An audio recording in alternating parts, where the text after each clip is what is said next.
our team should be at the arrow. We have a minute 30.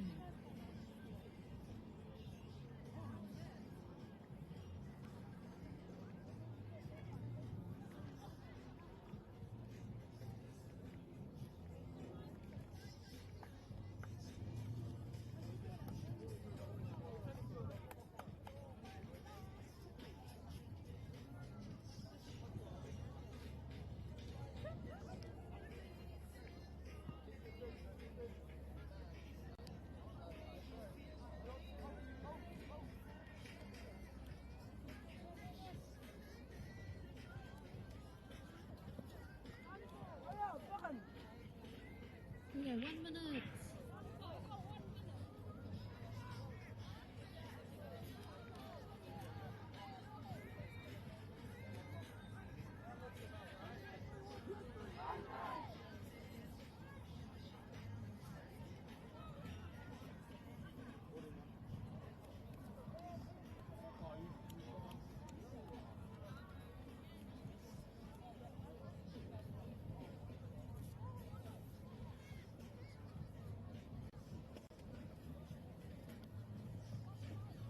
Okay, here we go, Whānau. We need to be on the field.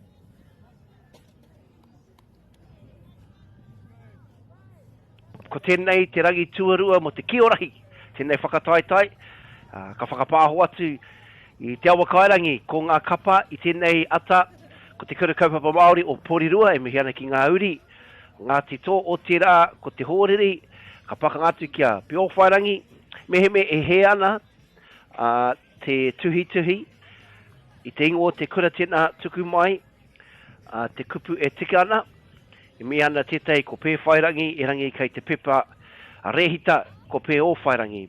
No reire ko ngā whakapāha mo te āhuatanga o te tuhi meheme e he tō tirohanga ki ngā kupu. Engari, e whiti mai ana te rā haka, nā ngā uri o te kurukaupa Māori o Porirua, te raupara, nānei tito, whiti te rā. No reire, whiti ana te rā, pātu ngā hihi o tamanui te rā, ngā kai tākoro, ka nui ngā mihi, me ki ngā kai wawao me te tāhua huki o ngā tihate. So welcome whānau. Day 2, 2026, Kī-o-Rahi Secondary Schools Kura Tuarua Nationals. Woo! And it is an absolutely stunning day in Te Awa Kairangi. Nā re kānui ngā mihi kia koutou. Kei oku kaumātua e hono mai, te mātakitaki a koutou ngā mukapuna. Ko te manako ia, he kaputi, he kina, mo te parakohi tēnei ata.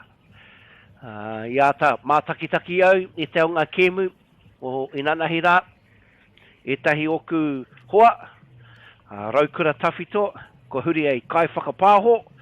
No reira, ko te menui, mate aha I te nana. Beautiful images coming to you live, and look at the anticipation from Te Kurukaupa o Māori. You know, for those of us, or those that may be new to this code, Kī-o-Rahi, it's actually a very, very beautiful sport because there's different ways and different strategies to accumulate points. But we see the young man with number 7 there, with the key or the poro. So his first task is to get the ball through into the young lady in the middle there. And she is protecting the tupu. So they're called Ki-o-Ma. The team are there, and you'll see them run around. So, ana, timatangi te kēmu. Kei te whakarongo, kei te heki whakaiho te wā, katahi ka timata te wahanga tua tahi. E whanga wahanga o tēnei kēmu. Kei te kaiwa wau te mana, o tangi te whio, tāti te poro ki wainga. Nani e ki te kimi te tahi Ki-o-Ma e wāte ana, engari ko puti te poro. Ka whakawhiti, ara, te kapa, ko ngā tani whātera, e tō, ana, ko tahi te kaitiaki, kei te huri haere te kurukaupa Māori o Porirua. Ahua maaku te poro I tēnei ata. Ko whai, tahi te pero, Ki-o-Ma, te kurukaupa Māori o Porirua, ko whai pero. Pai te tuku, e rangi, kei ngā taniwha, ki taku te tiro. Ai. Kei rātau. Mo taku he, Peowhairangi ke. Kapakahurangi. Oh. Whakarongo au. Ko pāke tērā pau. Oh. Ka. Tēnō mātou te kaiwa wao. Ngā tikanga. Ko whakahoki te pōru ki ngā taniwha. Kai a rātau. Oh, ka tahi te karo. Ko tahi no te kaitaki o ko tai mai te nama whitu. Ki te tautoko. Ko whai hua. Oh, ko ngā waiwai. Oh, pai te karo. Te kura kaupa Māori o Porirua. Ngari kei a Peowhairangi te pōro. Ko whakahoki ki wainga. Ah, te whanako. Oh, pai te whanako. Tēnō rawe. Huri haere. Nā ki oma. Ko tango i te haki. O kai awai. O he peke, he patu. Karikau. O miharo te mahi ngā kaitaki ki wainga. O tango haki. O me whakawhiti te pōro, te ki. Kapa Māori o Porirua. Ooh. Arawe. Ahua tawhiti te kāmira tēnei wā. Au, ko hoki te pōro ki Peowhairangi. Tēnei nak mawhitu. Rawi e ki te whakahaere te kapa. O he tokorua kei wainga. Tahei. Ko whai piro. Tahi ki te tahi, orua ki te tahi. Tēnei wā. Pai. Whakau ki te pōro. Taku mōhio. Ai. Kai ngā taniwha. Ai, ko whai piro. Kai toko whā ngā taniwha. I haere te kei. Ahua māma. Uri haere. Te kei. The goosey, Ten's got a little bit of a goosey, as we say, a bit of a whack. Oh, but could have, te karo hoki. Me mihi ki te āhuatanga o te ārai. Tēnei mea kena ko te haumaru. Kei runga no atu.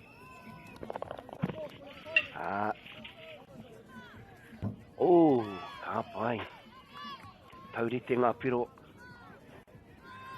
Taniwha. Kari mātou te ngō ngā kaitākaro. Ahua tawhiti etahi nama, i waiwa te pānui, na tiha te ngari. Toru ki Porirua. Nāna taniwha. Toru ki a Peowhairangi, ko puta, te pōro. Mihana ki ngā te pūtia tautoko, a Baileys, tēnā koutou. Nā ki tēnei kaupapa. Tai hoa ke.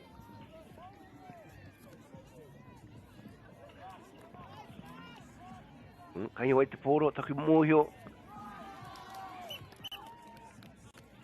Kei te hoki mai. I te rātu whira. Kāre roa, ka pau te wā i tēnei wahanga tuatahi. Toru ki te toru, Peowhairangi. Te kurikaupa Māori o Porirua. Pakangatu ana i tēnei wahanga. Tuatahi i tēnei ata ko te rangi tuarua. And it's been a very sharp start from both kapa.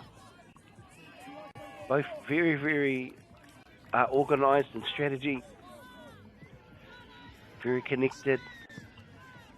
No doubt they've had a good little wānanga this morning before this game. Ka rau, ātāhua. Kai whea mai. E rua ngā piro, rima ki te toru.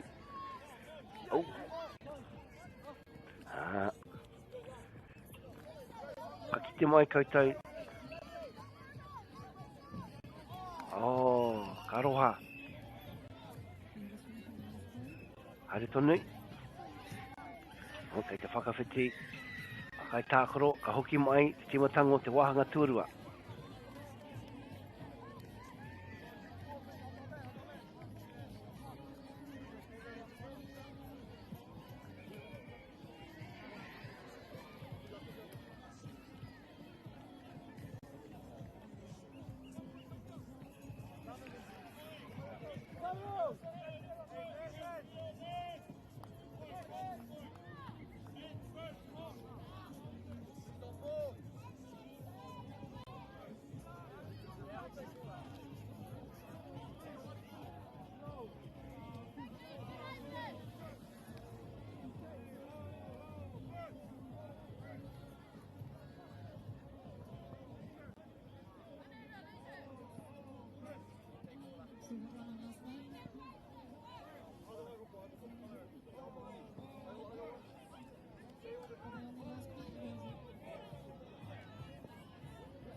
seconds.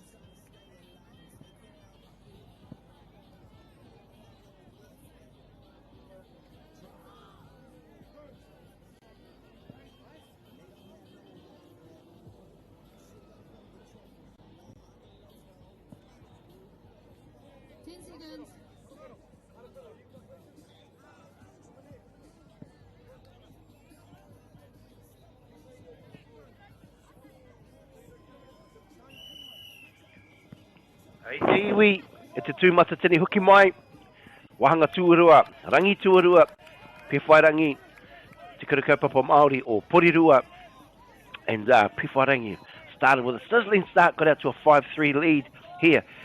Kua huri, ki te tūranga o ngā tani whainane, engari kaupapa Māori, Porirua, ko ngā Kioma, huri haere te ao, o ko tanguita haki, ara, me whakawhiti, ngā tani wha, kei tā ata haere, tino pai, ko ngā pūkinga, o ngā kēmui me ki, ko te whutiporo, ko te poitara whiti, ko te reiki, ko te whanapoikiri, era a pūkinga katoa ka whai wāhi, ki tēnei momo tākoro. No reire mihi ana, here we are, stunning, absolutely stunning morning here. Day 2.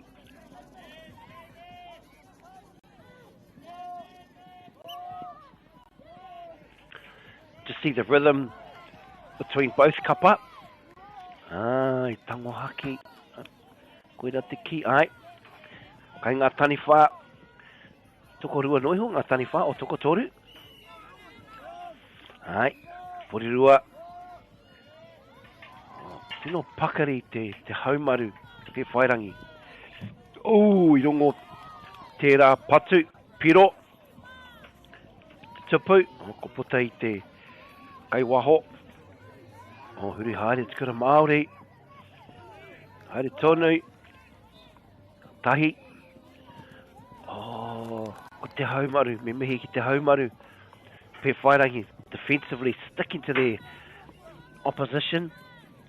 Peowhairangi, they are, here we are, tani wha, pai te karo, te kura Māori, tahi, huri haere,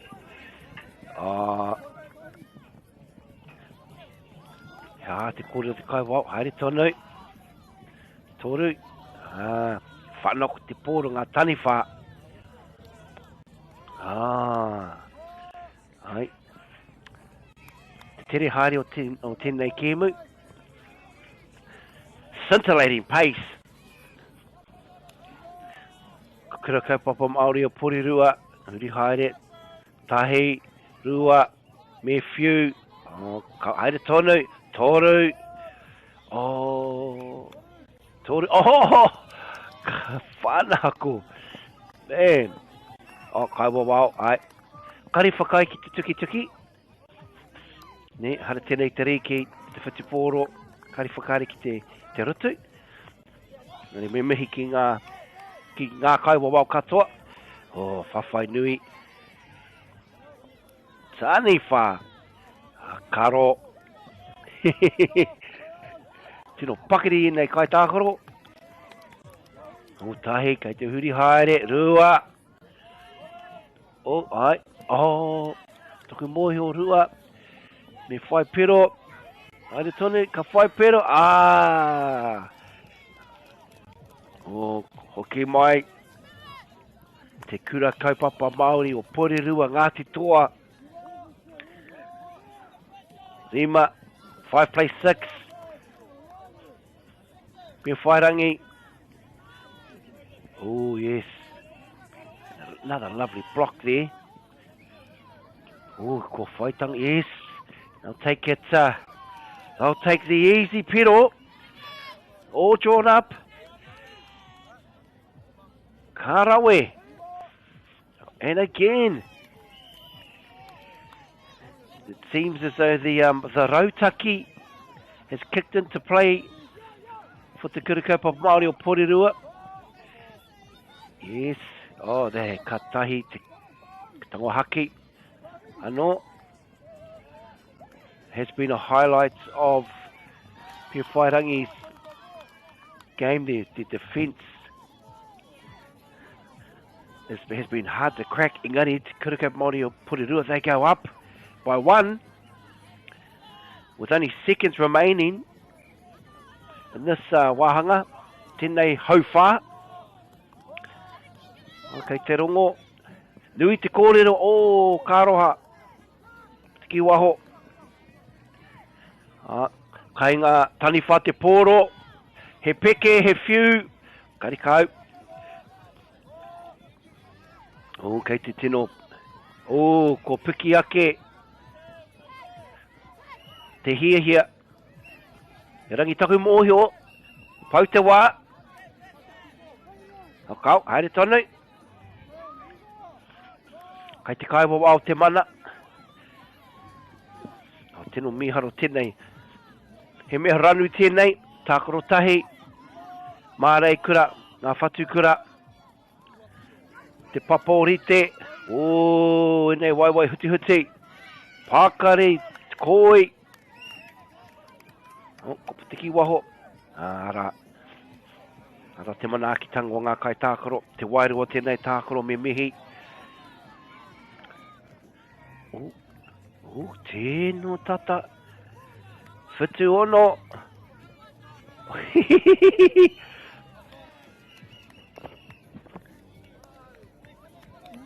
Okay, ko tau. Te wahanga tuarua, ka hoki mai ako koake nei mo te wahanga tuatoru.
Hoki mai, iwi. Nei mai hoki mai whānau, tēnei wahanga tuatoru. Ka pai ko timata te wā. And both quarters, first quarter, Peowhairangi were the more dominant kapa. And then the locals came back. So it has been those that have been Kioma definitely scored more than the taniwha. So we'll see how that pays off for both kapa e tēnei wahanga.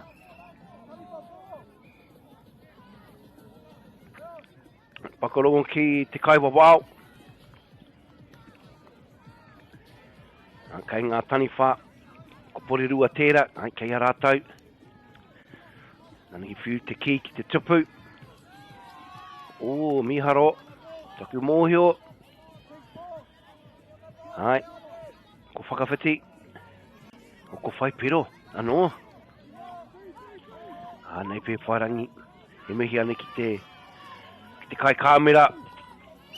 Whai ana tēnei mahi. Tēnei ki imi me te tere hoki. Nei rangatahi. Ko ngā rangatira moa popo. E me ana koe. Tēnei. Pakanga nui kei te haere. Taniwha, porirua. Peke me te whiu. Anō. Oh, ko te karo. Me mehe ki te āhuatanga o te karo. Harawe.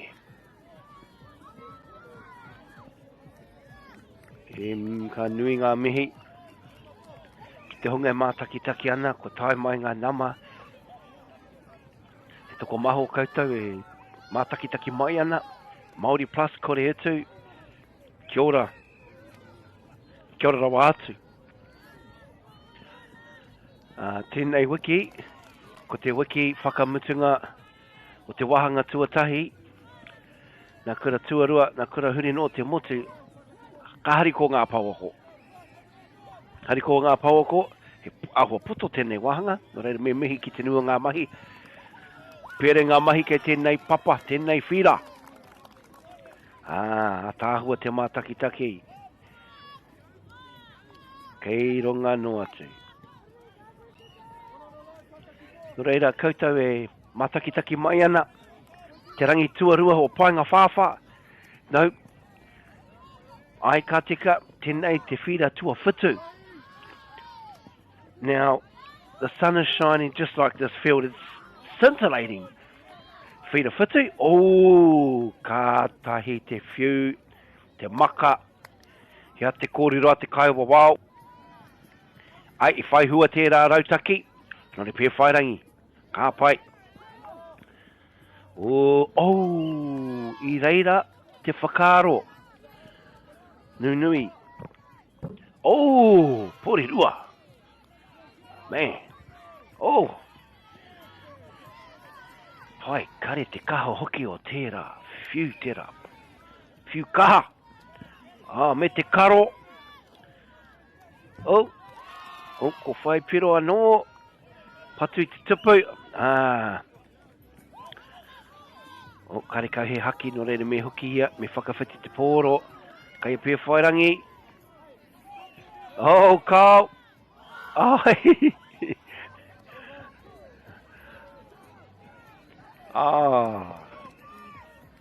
Koira watu I nei kai tākaro. Pakari. Nā taniwha.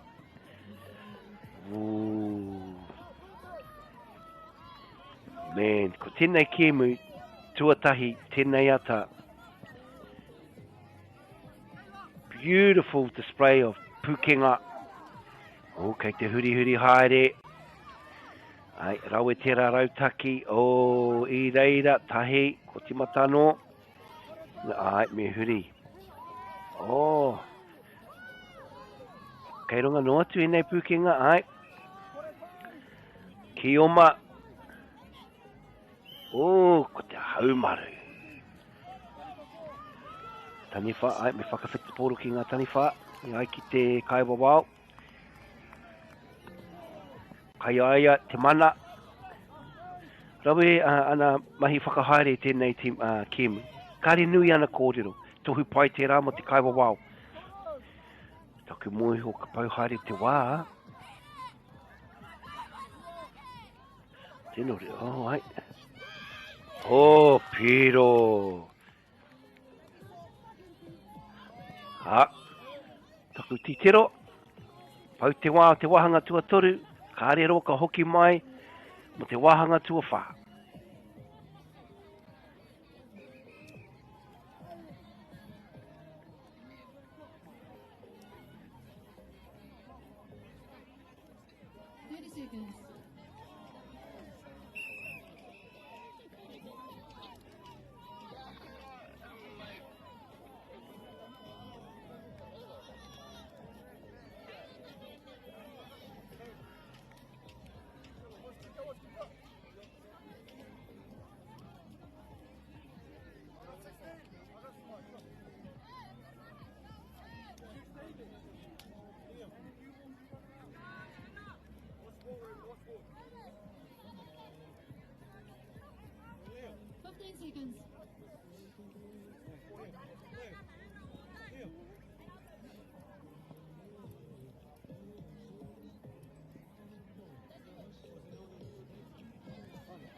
O katahi anō ka timata te wahanga tua whā.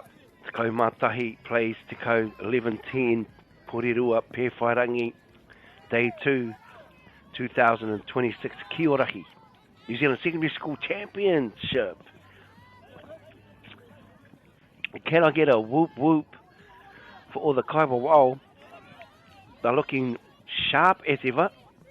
Join the mawhero there on the old tihati of the Kaiwa. Engari hoki mai ki te tākaro, ki te pakanga. O, karika Māori Porirua kei rātou te poroko wā te tēnei kai tākaro. I reira te, koi, mahi a te tani whā, haumaru. Ai, tere whakai te Kaiwa wau. O, peke, whiu, pero, taurite ngā pero. O, e toko toru ngā kaitiaki kei wainga. Ara, kei te kite mai tātou te rautaki o ngā kapa, o ngā kaiako, i a wāhanga, wainga nui ngā wāhanga. Te nui ngō te waka whaihua na te kōrero o ngā kaiako. Tēnei wā, tāhuan ei, me toko rua, toko toru rānei ngā kaitiaki ki wainga. Ara pē te rere kētanga. O, tani whā, Peowhairangi, huri haere, ara he toko rua, ana, ko tau mai te toko toru. Ko ana mahi, ko te karo, ko whaihua, tērā rautaki, he toko toru ki wainga. Hori rua, hea te kōrero, au rua. Engari me ora no te poro, me whiu ki wainga, toru. Ki wainga, kai te kimi, ai, ara te rautaki, paira wātu. Engari ko te haumaru. Oh! Kei ronga no atu. Kamate pea. Kei te kite te rautaki. A Porirua he toko toru ki wainga. Tēnō, pai te haumaru. Peowhairangi, ai. I reira mātou. Tango haki, ngā reira me whakawhiti te pōro. Oh, we've only got about 2.5 minutes left. This is the first game of the morning, whānau, day 2. And it is an absolutely stunning game. Field 7 is the place to be. Scintillating Kī-o-Rahi Pukenga. And me mihi ki te Wairoa te Tākaro played in beautiful team spirit, both teams. Which is a reflection of both kura and rere mihi ana. But I can see, yes, Peowhairangi, that there's not much time. It is quite easy at times to score, but as the clock dies down, oh, yes, and you can just see now ko te rautaki me he pakitara ngā kaitiaki. Ai. Kei te noho no te pakitara a Porirua, tiaki te tupu. He toko, o ko wātea. Oh, miharo. Ia te kōrero te Kaiwa wao. Me hu atu. Ai. Me hu atu ki ngā tani whā. Engari, ko hoki mai te pakitara a Porirua. Te toko rua. Ko ngā kaitiaki. Oh. Tahi minati e toi ana, tauataki wā. Kei a Porirua te pōro, hea te kōrero. Oh. Deflection. Peke, whiu. Peowhairangi. Oh. E toko toru ngā tani whā. Oh. Oh. Yes, all the extra oohs and ahs are free from the commentary team, whānau.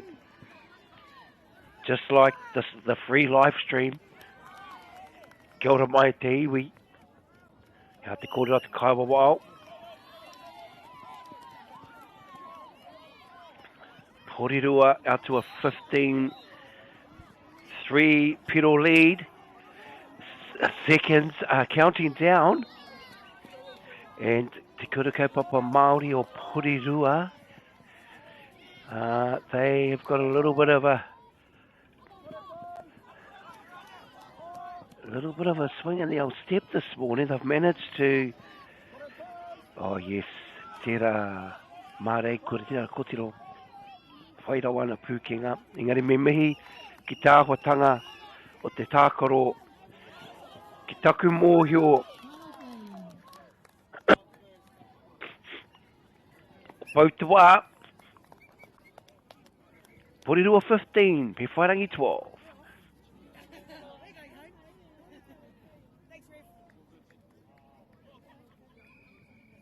Lovely whānau, well done. Well, if you can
Oh, where can I get a whoop whoop to Koutu o Rautaniwha? This is field 7, Kī-o-Rahi 2026 Secondary School Nationals.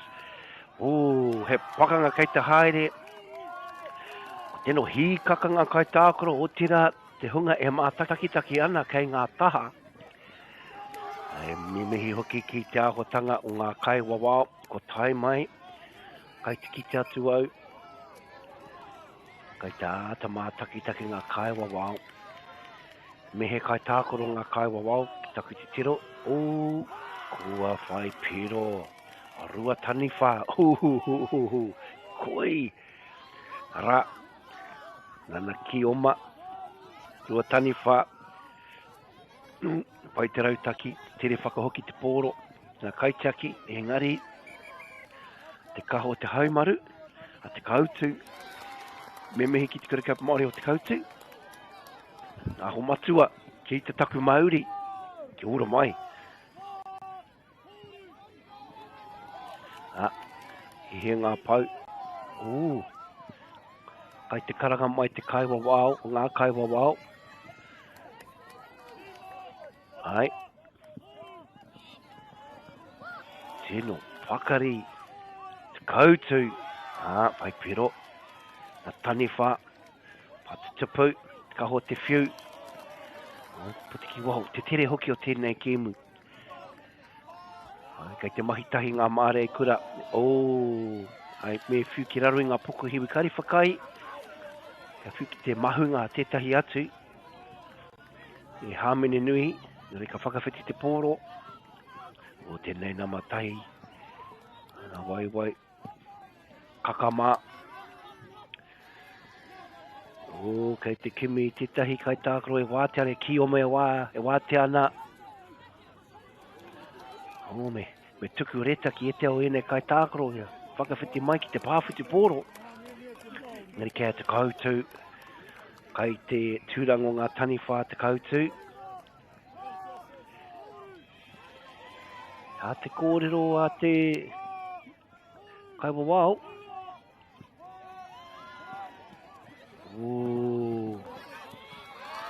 A tāhua haumaru.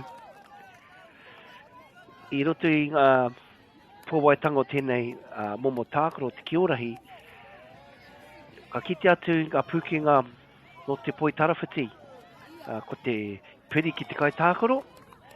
No reire he nui ngā pūkenga no ngā hākina kina maha. Āhei ana tēnei momo tākaro. Ngari kei Rautaniwha. Ki te huri haere. Ko whakai ki te piro. Te kōrero a ngā kai wawao. Ko te painga ki atu e nei kai wawao. He kai tākaro hoki. No reire kei te tino mātou o rāwa. Ki te rautaki me ngā pūkenga. Me tere te tuku. Nā kei. Ka tahi te. I tuku te haumaru. Te kōrero. Kai wainga. Ko te ki. Ko te kupu. He kupu anō mo te ki ko te pōro.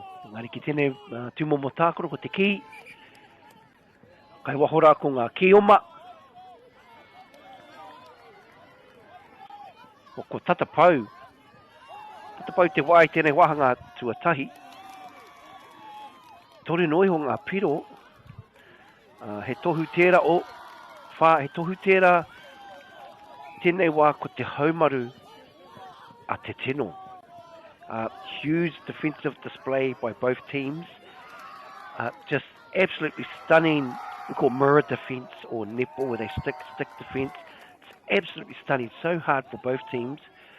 Well, it's definitely hard for the Kioma to be evasive of the Taniwha who ko te haumaru.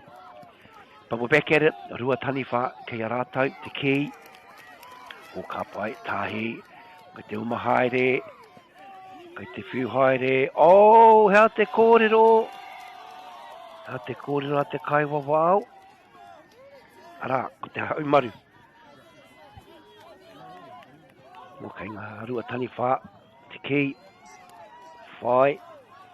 whakahoki ki wainga, ki me kai tākaro e wāte ana, engari, kei taku mōhio, ka rero ka pau te wā, tēnei wahanga tuatahi, hea te kōrero, kare kau ko te haumaru, me mehi ki te āhuatanga, ko te haumaru.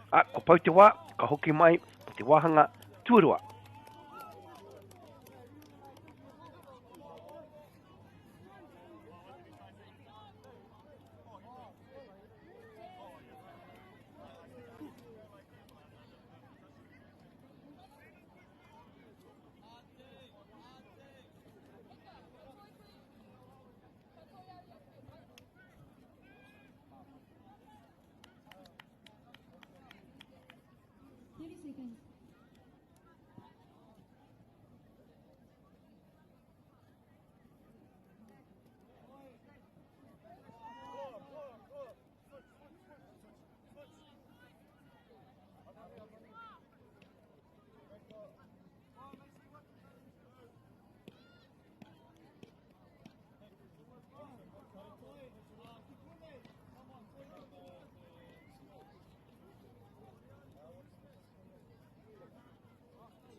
E te iwi e te tūmata tini hoki mai, tēnei wahanga.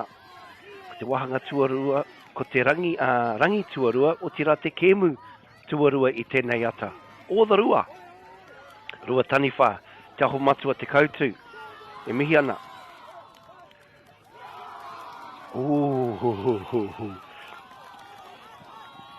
Te atāhua hoki o te tākaro. O Rautaniwha. Kei te tūranga o ngā taniwha me ki.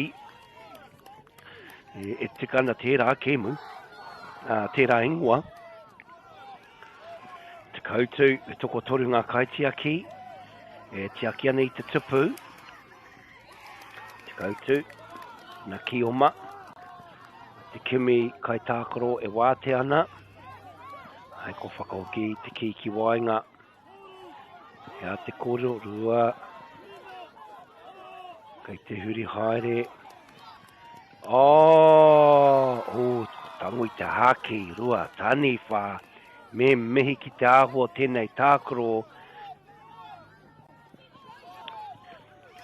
If you've just scrolling and found yourself to this game, this is Field 7, scintillating stuff here, Field 7. Kī-o-Rahi Secondary School Nationals, Day 2.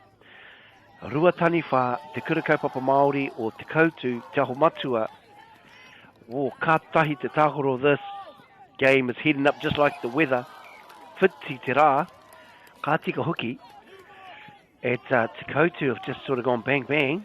And they've tried to, they've caught the ball inside, which is not allowed.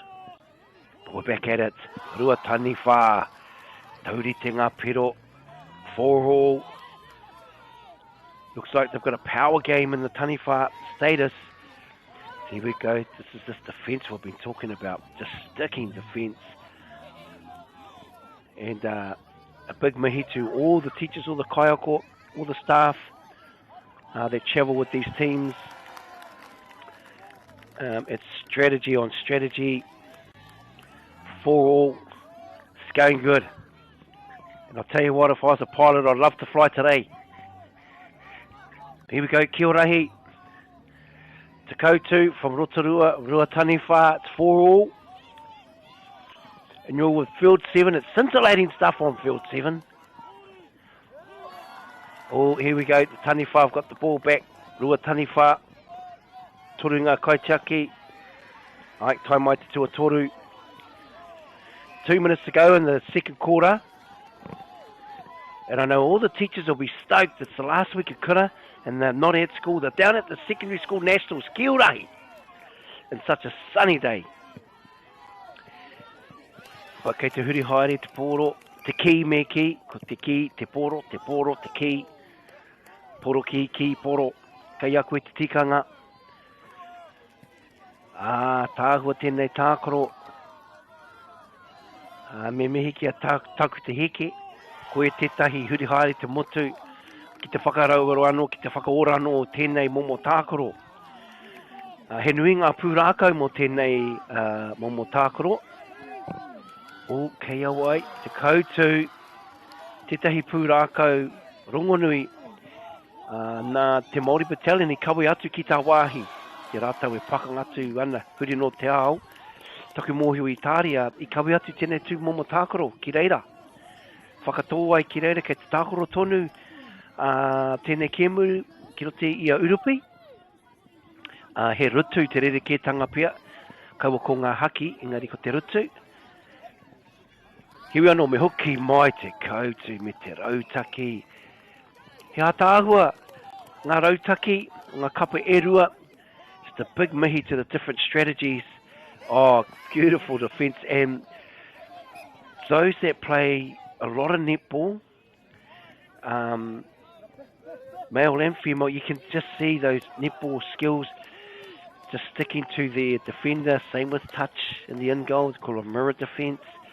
Then we see the other different puking of volleyball, just with jumping and that motion of striking. The touch football, basketball, just an array of skills from many, many different codes.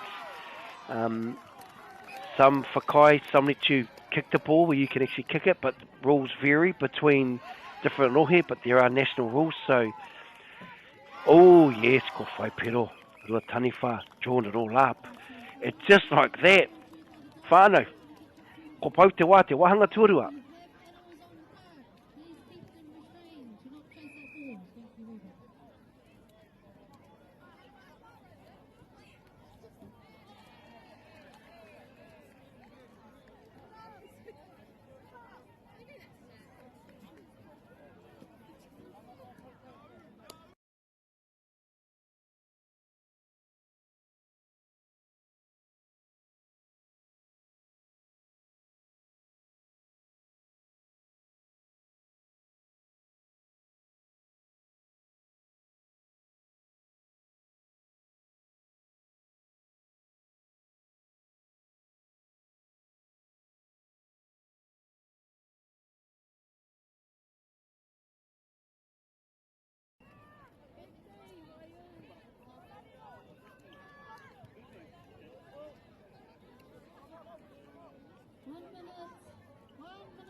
Hoki mai te iwi, te tūmata tini ki te wahanga tuatoru.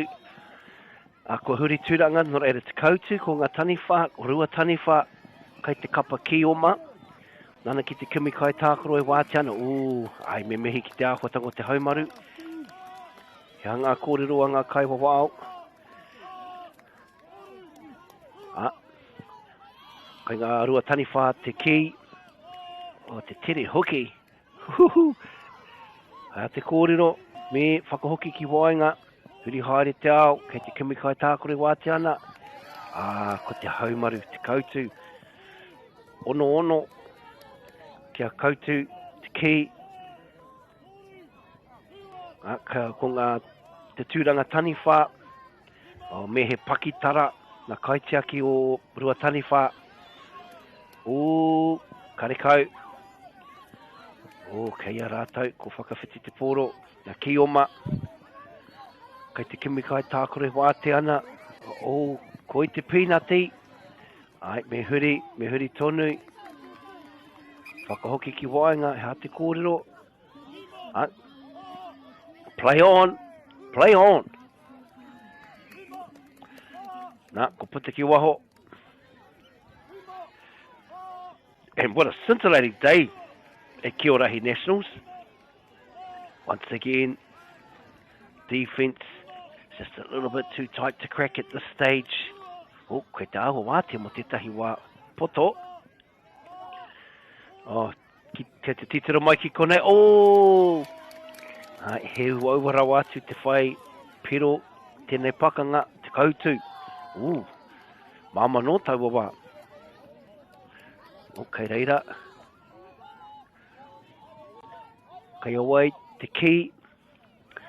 Rautaniwha. Haere tonu. Nā te ahuatanga o te haumaru he wau te kimi kai tā kioma e wāte ana. O, kei reira. Tere aki te kāmera o kari whakai ki te kūmea. Ai hāmene nui tērā. Ai, ko te tango no i te haki. Ai. O kei au te Koutu. Te aroa waka. Rautaniwha. O engari, mo tēnā. Ok, ka pai ko tere whakawhiti. Oh, a tāhua tēnei. Te haumaru hea tāhua te mātakitaki. Koira te aronga o ngā kapa erua. Ki te eke, ki ngā taumata, tike. Me pakari. Te kotahitanga, me pakari hoki. Tēnei mea kena ko te haumaru. 7-6, te Koutu. Wahanga tua toru, this is the third quarter. This is day 2, and you're on field 7, scintillating Kī-o-Rahi Nationals.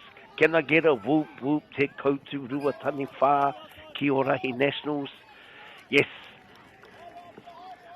Kei awai te ki. Oh. Wai, huti, te rerawa. Wai, kakama. Haiahanga wai, taumaha, kaima te ahi. O, hea te kōrero i tuki. Karawe, kei te Koutu tēnei wā.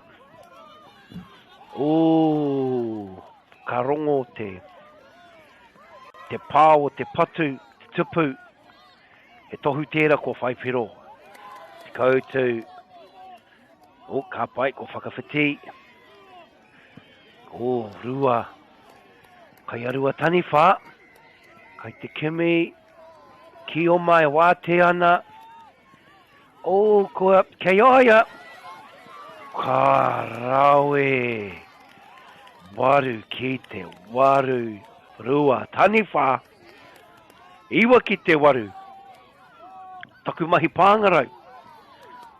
Taku hie. Engari. Mo tēnā. Kei runga no atu. He kēmu kei te haere. Kei te huri haere te kioma ai. Ko whakahoki ki wainga. Ngari karekau he kioma e wāte ana. Oh, haere tonu. Ka tangi. Pau te wā, te wahanga tua toru. Engari mo tēnā. Oh, ai, kei te kimi. Kioma e wāte ana. Taku mōhio. O, hea te kōrero. Haere tonu. Kei te huri haere. Oh!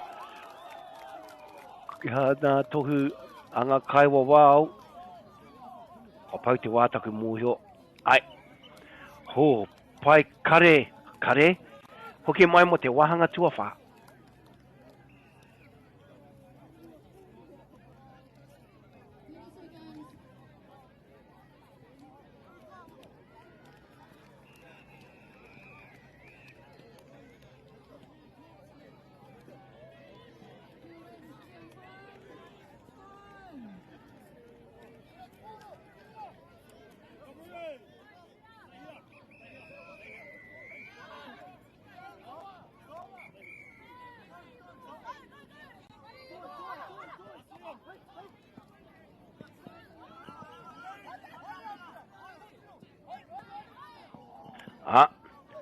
Ko hoki mai te wahanga tua wha. Oh, koutou, mehe, if you've just joined us, you've just jumped on the live stream. This is day 2. Māori live stream, New Zealand Secondary Schools Kī-o-Rahi Nationals 2026. Absolutely stunning day. And this is field 7. Scintillating stuff. Scintillating. Definitely defense mindset has been the big winner for this entire game between Rautaniwha and Te Koutu. The defence strategies and systems have just been outstanding to watch. And the mindset. So ka mihi, big mihi to the strategists in both teams, management, teachers, coaches. This is the last week of term 1 in our New Zealand school calendar year. So the teachers here are pretty stoked.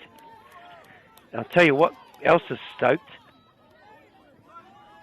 Stoked to get some free live stream sport through Māori Plus. Multiple codes, all Te Koutu kick us off. But multiple codes are being streamed live. Water polo, canoe polo, volleyball, Kī-o-Rahi, you name it, it will be on here, Māori stream, and free. That's right, whānau. You don't have to pay. Bling bling, 0. Hoki mai, Te Koutu's just come out of the traps quick. They've gone bang bang themselves, and they're out to 11-9, just about to be 12-9. But this game can change oh so quickly. Rautaniwha haven't had a chance to get the key back, but once they do, they're very strong in that space. Te Koutu, and we have noticed in each game that you can see the strategy from the small talk that coaches get to their group, and it looks like they've really opened up this defensive strategy of Rautaniwha. But kei a rātou te pō, they got the back? No, not quite. They definitely seem to isolate the defender a little bit more this wahanga, but kei a Rautaniwha, kei a rātou, koia kei a rātou te ki, nana ki te patu, te tipu, mirere ka whai piro. Oh, a tāhua. Koutu, o ko puta, ko whiu ki tētahi atu, kai a Rautaniwha, te tūrango ngā Taniwha, koia kei a rātou. Oh, a tāhua, te Koutu. Oh, me haro. Tango I te haki. Oh, pukenga rau. Kao, kairi whakai. Tango I te haki I mua. Mua atu. Te tūpu. Oh, te hopu. We're caught on. I was talking about the different array of skills from different codes, but there's also codes like cricket, softball with the type of throwing that we have. You see a lot of jumping, basketball and volleyball, obviously. Then we see touch rugby, rugby league, netball. Just an array of skills that you need. Oh, Rautaniwha me te tango. Heko na whakamutinga. Oh, we have te kōrero a te kaiwa wāo. Tai e tahi ko te referee, ko tāku ko te kaiwa wāo. Rā, te Koutu. Ki oma. Oh, nā te teitei o te maka, tērā whiu. He waua. Mo te ki oma. Oh, whai pero Rautaniwha. Ah, oh. Hao te kōrero. Ah, whai pero te Koutu. Mo te Kī-o-Rahi. Ko te mahitahi. Te nohotahi. Tuakana me te teina te mahitahi. Mārei kura, whatu kura. whakaro rite, whakaro kotahi. O pai te haumaru, tērā nama. Whatu Rautaniwha. O, te kaitiaki, te tupu. Me te maka. Oh, nei pūkenga. Ko piro anō. Ia te kōrero a te kaiwawau ki te karekau. Rautaniwha. Oh, kei runga no atu. Taku mōhio, ka tangi te pere a koko ake nei. Pau te wā, tēnei momo tākoro, te koutu, Rautaniwha. Ko pau te wā, ka eke a te koutu, me mihi ki ngā kapa e rua, ngā kore e rua, ngā kai tākoro, kai wawau, tāhua tēnei tākoro. Ka rea roa, ka hoki mai mo te kēmu tuatoru i tēnei ata. Mauri tū, mauri ora.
You guys will be getting ready to jump straight on. Field 2, Mana Kaikohe. Field 3, Te Aroha and Hisana.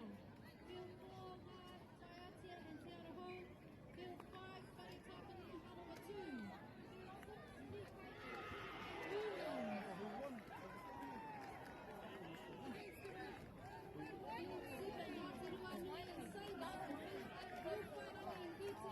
Wharekapani and Hanawatu. Same reps from the first round at Kaiwawau for this one.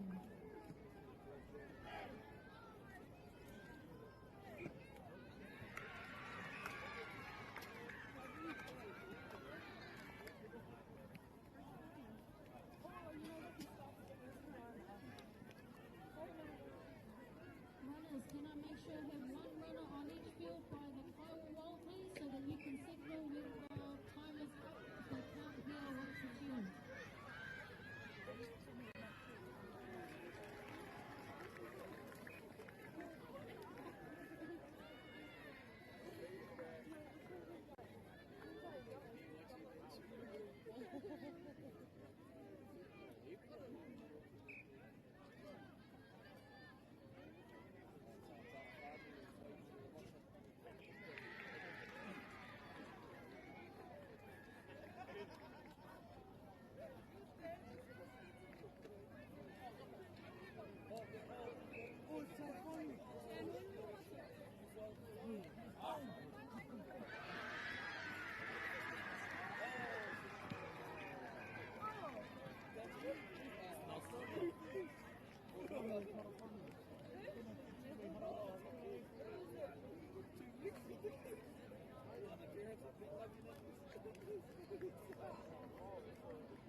to go. Here we go.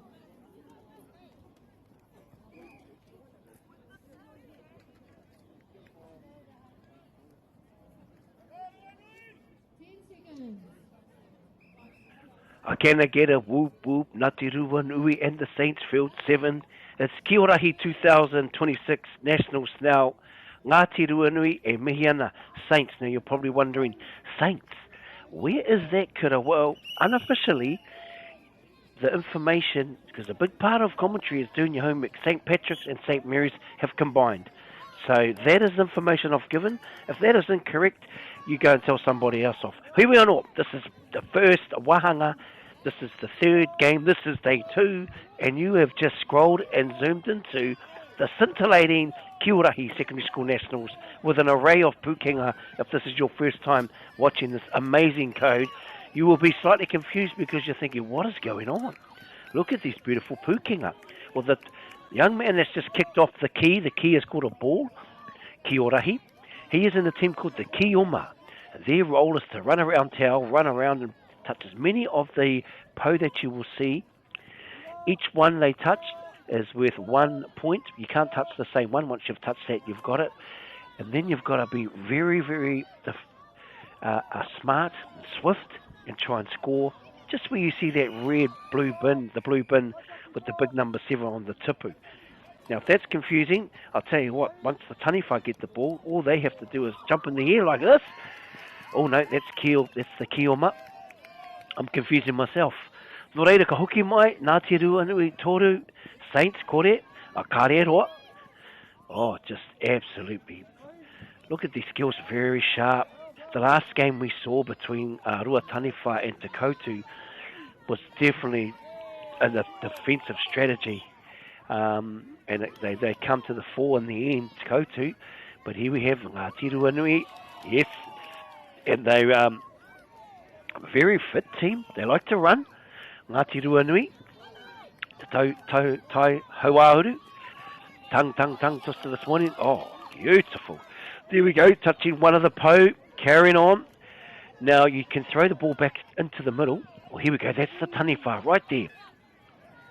Their job is to try and throw and hit the blue bin, and that's how they accumulate points. So there's 2, there we go, oh yes, and the 2 people in the middle, the kaichaki, they are guarding the tipu. So that is their job.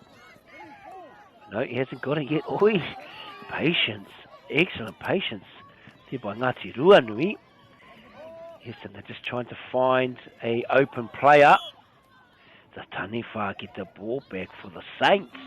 St. Mary's, St. Patrick's, Pataraki, Mere. Kua whakakotahi, tahi te kapa. Combined to make the Saints. But it is Ngāti Rūwanui. Spinning, diving, twisting, turning. And here they come again. You come back and nice little kick just to get it in. Oh, but it's just come off the side of the boat there. It looks like one of Nacho's kicks. Here we go. And Saints got the ball, but no, kua huri. Me ho atu kia Ngāti Rūwanui. Kei ngā kaitaki, Ki-o-Ma e wā te ana. Kei te huri haere. Ka whakahoki te ki wainga. Oh, pai te haumaru, St. Mary's. Tēnā koutou e te iwi. St. Mary's. She's, oh, very close. Oh, Pickett, few. No. But they've got 4 Taniwha and they're all having a little crack there. They've got the ball back again. The Taniwha. Ana ki te few. Patu I te tipu. Me te ki. Engari, miharo. Te mahi a te kaitiaki. Ka whakahoki. Oh, kei a Saints. Mātahi te nana. Oh. Kei runga noa atu. Yes, and once again. Oh, karoha engari, ko te mahi a te kaitiaki. Na Ki-o-Ma. He tino. Tūranga. Tēnei mea ko te karo. Hopu rānei I te pōro, I te ki. O tahi. ko whakahoki ki wainga. Kei te kimi, ai. Tino whānui te tirohanga na kaitiaki. Akua. Rirui aia. Engari. Tahi. Huri. Rua. Ai, ko whakahoki ki wainga. Piro. Ngāti Ruanui. Oh, waru ki te kore. Ruanui. Ko piro ano. Oh, iwa. Pau te wā, wahanga tuatahi. Ka hoki mai a koko ake nei mo te wahanga tuarua.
Tēnā no hoki a tātou.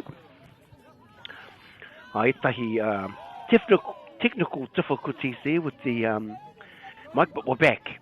E ko whai piro Saints, St. Mary, St. Pat's, ko Puritahi. And they have opened up their account this morning. Ngāti Ruanui. Go again, ka pai. Yes, and they're starting to accumulate now, Saints. Definitely do see ko te Ki-o-Ma tērā kapa. Te nuingo te wā ka nui ake i ngā piro te kapa Ki-o-Ma. There they go, huri no. Oh, ka rawe! Saints. Kaironga no atu. Oma te hoiho. Hea te kōrero a te kaiwa, wow. Kare kai he piro. Rangi. Ko whakahoki te pōro, kia rātau. Ki-o-Ma. Saints. Kai te kimi, Ki-o-Ma e wāte ana. Engari, ko huri. Ngāti Ruanui nā Rautaniwha. Okay, a Saints, te key. Ko kimi, te goosey. Got a little goose step there from 9. But Ruanui up. Oh, yes, another little gank there. No, just got it, but it's great to see the goosey come out in the Kī-o-Rahi. Made famous by an Australian. Actually, David Campese had a great goosey. And so did Nuts in the Mexican place. But here we go. Ka hoki mai. Ngāti Ruanui Saints 10-7. It was 9 kore at the start of Te Wahanga Tuarua, but kua hoki kaha mai. ngā Saints. Kei te whai tonu ngā piro. Toru piro te rerekētanga I Wainganui nei kapa. O Taniwha, Ruanui. O Saints te key. O. Mo te hemo tonu atu.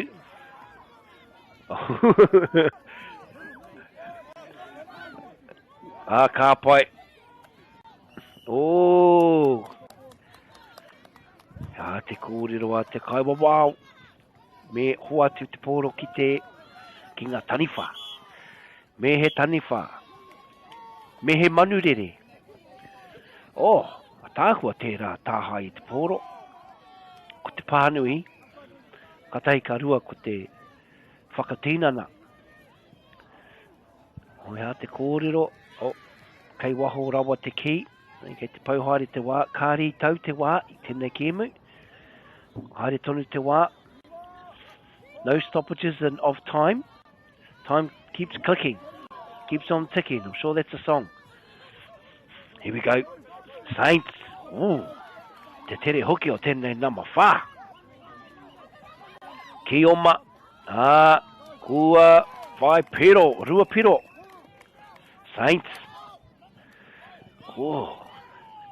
2-point differential. And again. Piro. Kuia kia ratau. O karikau. Kau. Karikau piro. Engari, ko whakahoki. Kaya ngā te ruanui. Oh. Peowhairangi te wā, konei. O tēnei nama tahi. Me te tepe. Piro. Oh. Taku titiro kai tākaro pāwhutu pōro tērā. Te awa tango ana. Mahi. Engari tahe wake, hoki mai mo te wahanga tuatoru.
Can I get a whoop whoop, Ngati Ruanui and the Saints Field 7, Kī-o-Rahi. That's right, 2026 New Zealand Secondary Schools Nationals. If you are at the right place, it's free, MāORI Plus streaming to you. And there's only 1 point, 1 piro, the difference. But Ruanui are back out to Ki-o-ma. And that's definitely where the array of piro have been scored, is when both kapa have been Ki-o-ma. But te kōrero te kaiwa wau, and just been very, very impressed by the management of all the referees, and just how sharp they are on the rules, which tells you that they're actually current players and they play the sport and they think just like the players out there. But Saints, tēnei wā, they are the Taniwha, Ngāti Ruanui are the Ki-o-ma. Oh, Ruanui, oh, beautiful. Here we go, Ruanui flying around. So fast, the cameraman's having trouble keeping up with the pace.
Kia ora whānau. Apologies. There just technical difficulties with the microphone, but Ruanui stormed out to a lead. It was 11-10 coming into the third quarter. But as we have seen throughout this fixture, is the team that is Kioma have scored more piro, have scored an array of points in that quarter. So the Saints will definitely have a chance to strike back. But here we go. Kaya Ruanui te key, and ko te ki te poro. The ball is the key. Not talking about that key waho from the Kiwi coach, saying the key is weak, kao herereke tērā whakatauki I tēnei. The key is the ball. Ko te poro te ki te poro. Kei ronga no atu. Kei ronga no atu. Ka pai ko pau te wā, ka hoki mai mo te wāhanga tuawha.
Ai te iwi te tūmata tini hoki mai mo te wahanga tuawha.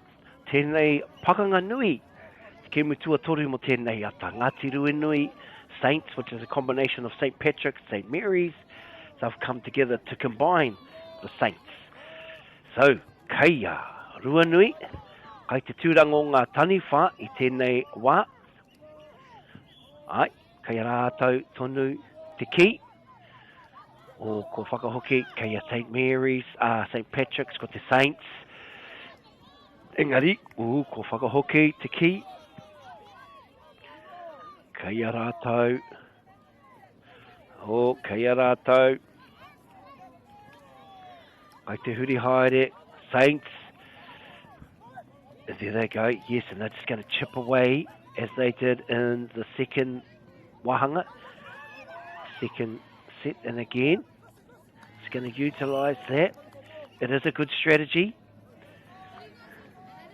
12 trails 17, St. Charles Ruanui. Kī-o-Rahi. Such a stunning day to play some Kī-o-Rahi. Scintillating on field 7. This is the place to be. It's MāORI Plus streamed live and free from the comforts of wherever you can get the internet, which is in a lot of places. Here we go again though, the taniwha of Ruanui. Saints have got the portal back, but Ruanui, and it has come again. It's this defensive mindset from both kapa that have kept them in there, but Saints, and there's a nice little tussle for the key there. And me mihi ka tickets, the big mihi to the Kaiwa, to all the voluntary people that make this happen. Kanuinga mihi, the whanaunga Bailey's there, the pūtea tautoko. Kia ora mai. Saints. Yes. Oh, yes. Just dribbled over the lines there. Here we go. Oh, karoha. Ko puta I te whira tākaro. Puta Engari, kai ngā taniwha o Ngāti Ruanui, te ki, kai te nana, peke, whiu, kata, ko te karo. Te karo, peke, karo, kai te ātahaere, ina nei, a Ruanui, e hari te mea, me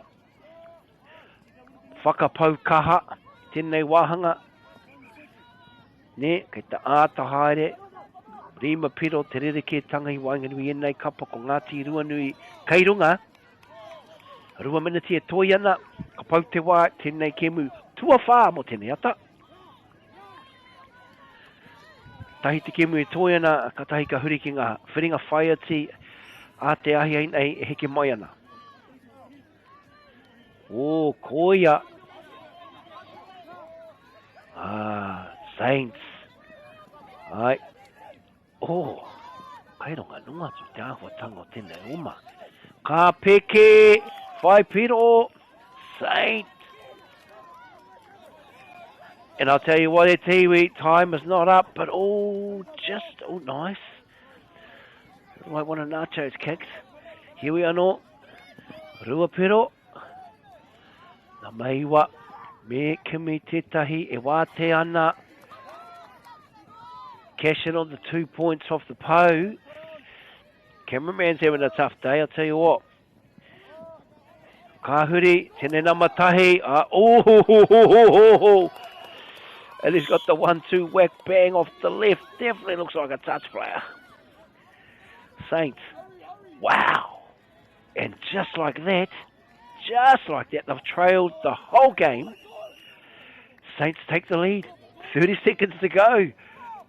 Ruanui. Kia te kōrero a te kaiwa wao. Disputing that last few. Tērā maka. The taniwha Saints come back from, you would not believe it. See, they go, beautiful. And once again, it is the defense. Here we go. Ruanui trailing by 1. Ha te kōrero. Ko pau te wā. No, haere tōnei. 18 all. Kai te wānanga tonu. Ha te kōrero. Ko pau te wā. And unofficial score, 18-17. Hoki kaha mai ngā Saints. Nō reire te iwi, ka aroa, ka hoki mai mo te kemu. Tuarima I tēnei ata.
On field 2, Rautaniwha Hamilton boys and girls.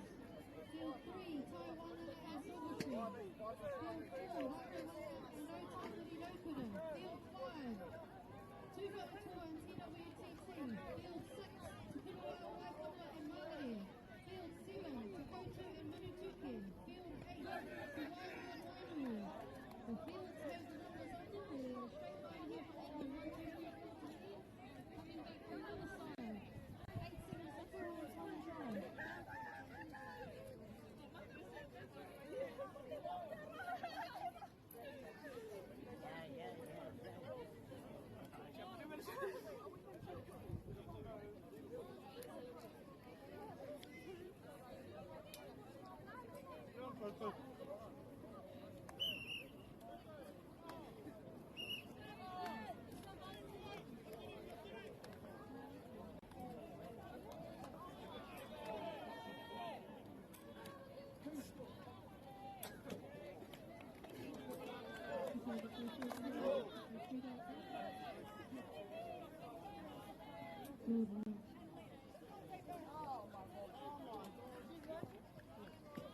Tēnā tātou e te iwi. There we have it. It's actually a draw. 18 all. So we're going to a fifth. We're going to a fifth wahanga. 18 all. So we must have a winner. So we know who proceeds through. And the Kaiwa Wild are just going through those rules right now.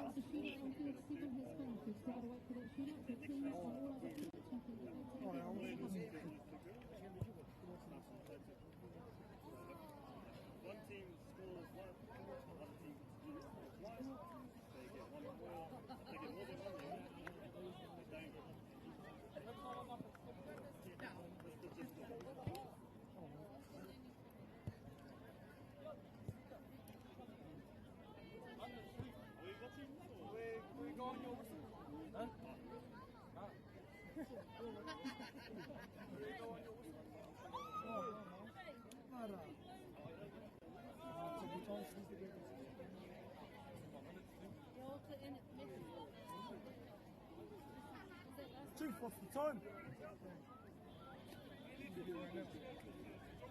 Yeah. How long before you take the play off? How long before you take the play off?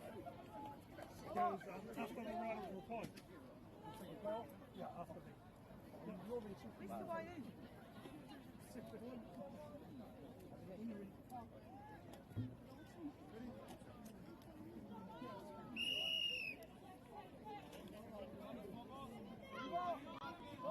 Kia ora mai whānau. Yeah, it's 18 all.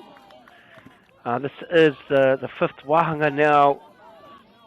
We've just got the official, just awaiting the official rules when we go to the fifth. Oh, here we go, Saints. There is talk in the background around a player dropping every... Oh, there is no right of reply. There we have it. So officially, it's the first team to score, as they say, sudden death, and Saints have taken that one out. Ai, mihi ana ki a koe ora, kei te kite mai titai o ngā kai whakahaere.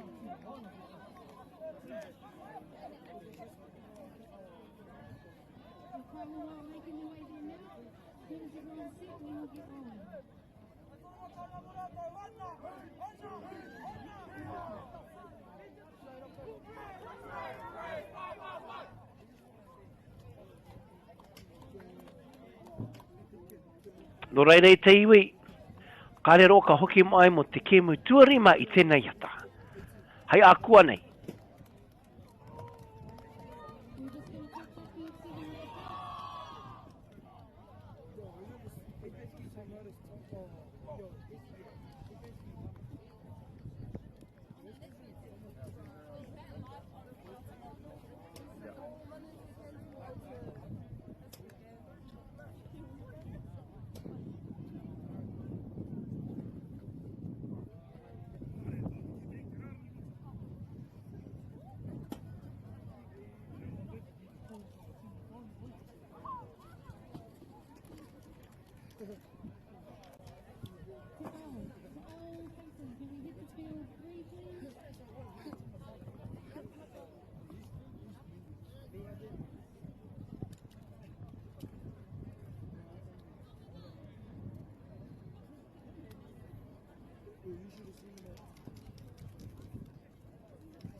E mihi ana ki te āhua tango tēnei mahi. I know some of us getting excited.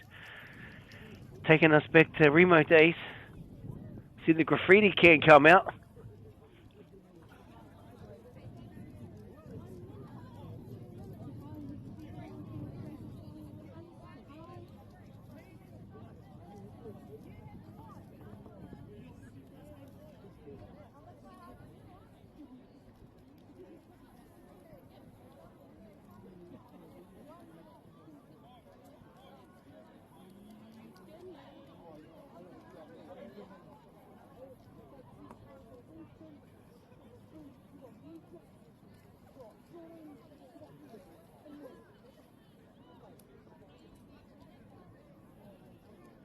Rautaniwha, 10 seconds.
O, tēnā koutou te iwi, manu toke te Koutu. Ooh. Whira whitu. Kai te tino, ooh. Me haro te Koutu, te huri. Whakahoki. Wainga. Kimi. Ki o ma e wā te ana e rangi i whakawhiti te rārangi i muarono i te hopu, i te ki, kai aia no, tā hei, rau e nei, rautaki, o, hea te kōrero, piro, te Koutu. Ko te aho matua, te tuanui o tōku whare e mihi ana ki a koutou, manu tuke. Anei, o, te tere hoki, kai te teno rongo tātou, te kōreroanga kai ako, te rautaki, hea te kōrero, tango i te haki manu tuke. Me harora wātu. He teno pakanga tēnei pakanga, kai te kite mai te toko maha o te hunga e mātakitaki mai ana kai ngātaha. Kai te kite hoki te te hunga, tino kai whakahaere, kai haka. Mai rangi haere tonu te Koutu. Kei ronga noa atu. Tēnō pai te tihatanga kai wa wao. Oh. Tū hapa. Kai tāta whakarongo. He nui. Toko maha koutou. Ko hono mai te kāinga. Ko te wāhi mahi. O, te Koutu anō. Ki tauenga nama e hono mai ki tēnei o ngā whakapāhotanga. Free from MāORI stream. Manu tuke te Koutu. Kī-o-Rahi New Zealand Secondary School Nationals 2026. Ki oma. Tere hoki. Te maka. Rua. Huri haere. Te kōrero. Kimi ki oma. E wāte ana. Karekau. Reira kua. Whakahoki te ki. Kia manu toke. E toko whā. Tani whā. Whakai ana. Engari te Koutu. Ki oma. Tāhei. Tāhei. O tango i te hake. Manu toke. O ngā tani whā. Patu i te tupu. Te Koutu, ko tere whakahoki te pōro o te ki a rātau. Tēnei te wahanga tuatahi, te kēmu tuarua, rima i tēnei ata. O manu toke taniwha. Peke me te patu. Ai, kei aia. E tō gai ko whai pero. Nā taniwha o manu toke. O ko rua pero anō. O kei a rātau, ka. Ngari ki te rautaki a te Koutu toko toruna kaitiaki, e tiaki ana i te tupu. Ko whakahoki, he toko ruaina anau, ko puta tētahi, te ara. O te Koutu, kau i taka. I taka no atu te pōro. Kei a manu toke, kau ko whakahoki, te Koutu. O, piro. Kai runga no atu. Whā, rua, te Koutu, manu tuke. Piro anō.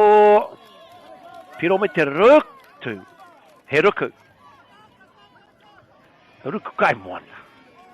Pukenga anō tēnā, engari, ngā tani whāo manu tuke. Whakahoki te ki a rātau.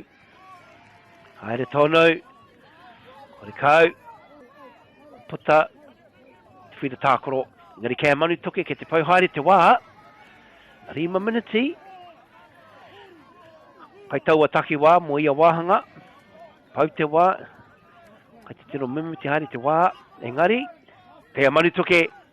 Ngā tani whā manu toke. Ka pai. Pau te wā. Te wāhanga tuatahi. Karero. Hoki mai.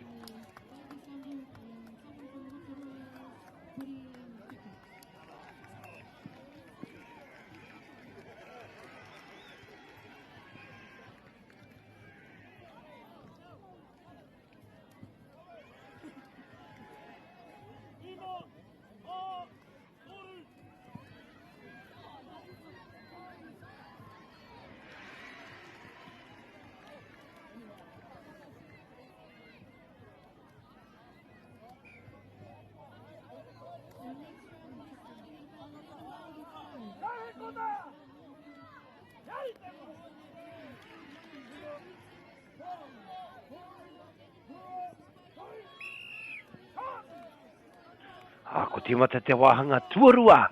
Manu toke te Koutu. Manu toke ngā Ki-o-Ma. Te nui ngō te wā. Most points accumulated are when teams are in the Ki-o-Ma. Here we go. Ara. E te tere hoki. Ma mahi. Ko tere whakahoki. Te ki. Engari. Kei te huri. Te ao. Te tere hoki o tēnei kaima. O. Toku mōhio. O ko whiua no atu. Ai, he mau. Engari, kei a te Koutu. Ko tere whakahoki ki a Manutoke. Kai te kimi, Ki-o-Ma e wāte ana. Te pai o te haumaru. Uhu. Ai. Pai hoki te wairua tēnei tākoro me mihi ki te ahuatanga o ngā kaiwawao. Ko te ahuatanga o te whakahaere. Me te ahuatanga o nei kura. Te Koutu, Manutoke. Ai, ko kimi te tahi. Ai, kei reira tonu. Hea te kōrero. Oh, iharo rua. Te tere hoki. Mā rei kura. Oh. A tāhua te mātakitaki. Kaunga. Here we have it again. Back with Manutoke. Just trying to find an available Ki-o-Ma. Oh. The evasiveness. Oh. Beautiful skills. You can just see the tempo of this one has gone up a notch. Te Koutu. Taniwha. Tere whiu. Karekau. Kai reira la kaitiaki. Me he pakitara. Ara. Te nana tonu. Engari. O ai. Koutu. Taniwha. Kei runga no atu. O. Ara. Kei a Manutoke. Hea te kōrero. Ai. Kei a rātau. Tahi. Manutoke. Manutoke. Taku he te aho tera whakahua. Koutou mā. Engari.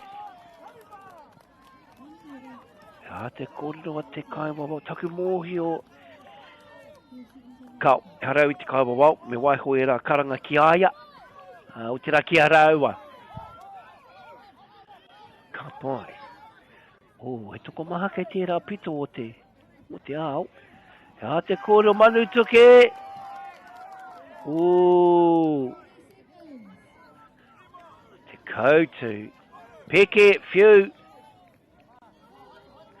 Ara, kai reira.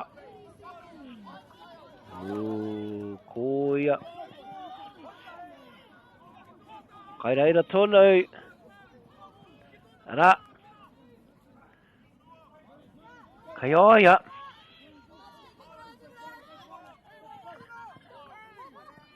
Tēnā.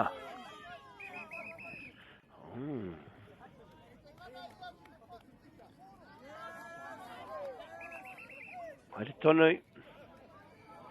Hea te kōrero te kaiwawau.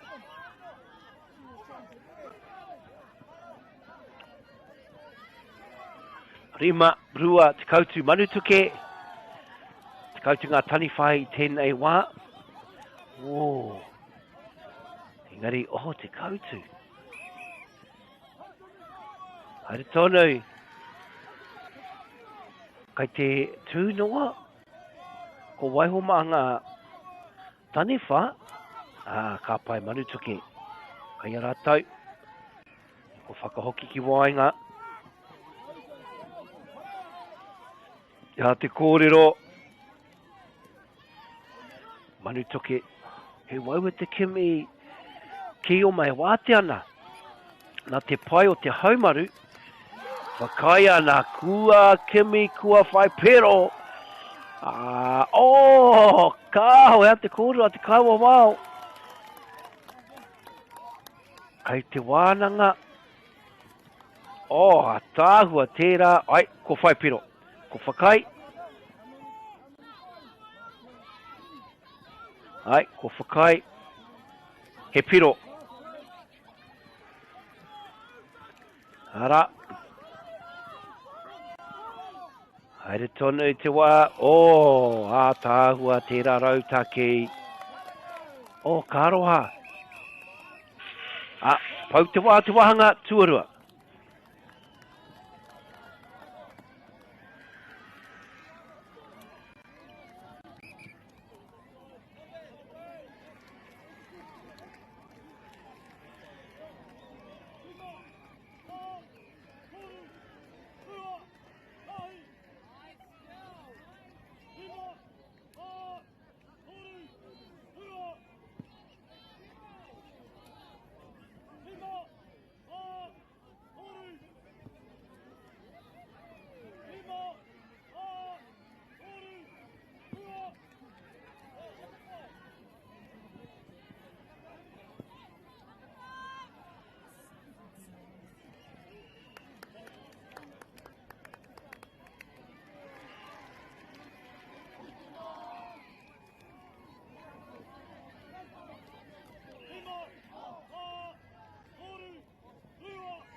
Hoki mai mo te wahanga tuatoru. Although it is a low-scoring first two quarters, it's definitely an indication of the taumata, of the tākaro, and the defence. Both these teams have struggled just to strategically wise because they're both so sharp. They think very similar. But here we go. Manu toke tani wha te Koutu. Tere. Whakawhiti i te. Kai te kite au he toko toru ngā kai wawao. Kai tēnei. Whire katahi anō ka kite te toko toru. Oh, hea te kōrero. Karekau. Manu tuke. Te Koutu. Te homatua. O manu tuke. Oh, me te pai hoki o tērā karo. Ta kaitiaki. Kimi kioma e wā te ana. A pau te wā. Te kore. Kei reira tonu te tahi. Oh, tāhua tēnei mahi. Te mātaki-taki. Puri ki te kai tākaro. Kei te nohono o ngā. Oh, Koutu. Ki o mā. Whai piro. Kei reira tonu. Ai kei tēnei pito. O whakahoki ki wainga. Ai, kei a manu toke.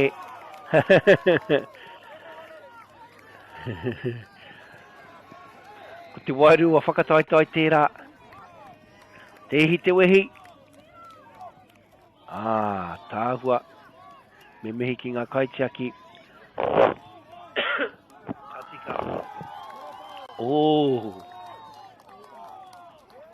Piro anō. Oh. Kau. Te kōrero. Te matano. Kei te Koutu. Oh, ko wātea. Ai, ko tino matatau. Te kato I ngā tikanga ngā turi o tēnei momo tākaro. Tahi. Koutu. Piro. O kore kau. Kare kai piro.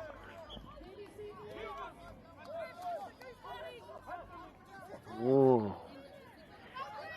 Te Kī-o-Rahi. Piki haere tēnei pakanga, tēnei momo tākaro.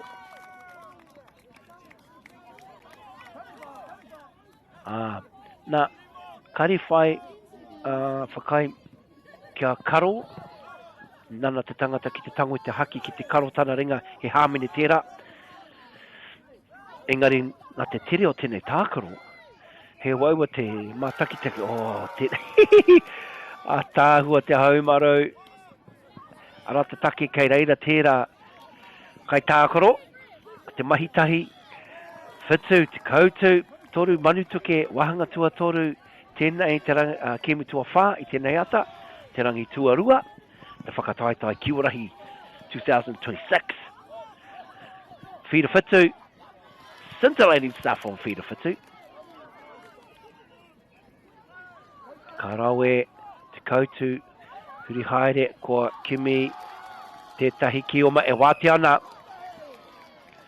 He waiwa ki te whaipiro i tēnei pakanga, engari, te koutu, kai ngā tani whā, te kei,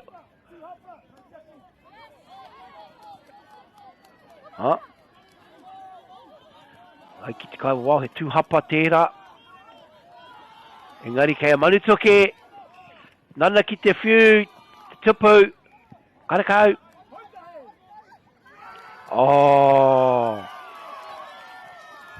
Aha te kōrero a ngā kaiwa wau, toko toru ngā kaiwa wau, e ono ngā whatu, e mātakitaki mai ana. Te koutu. Ko whai pero anō.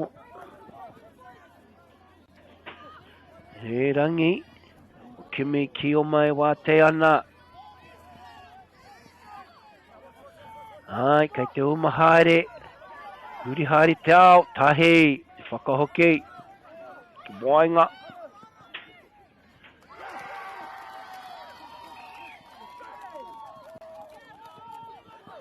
Kia ora, tēnei te wāhanga tua toru, tere haere, te wāhanga, mimiti haere te wā, te koutu, kai a rātou te kōrero whakamutinga mo tēnei wāhanga pea, kau manutuke. Pau te wā, huki mai mo te wāhanga tuawha.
Hoki mai e te iwi, te tūmatatini ki te mātakitaki, te wahanga tua whā o tēnei kemu nui, wahanga nui e te koutu, me manutuke, e te koutu te kaumatahi, manutuke, o taku he, manutuke, toripiro,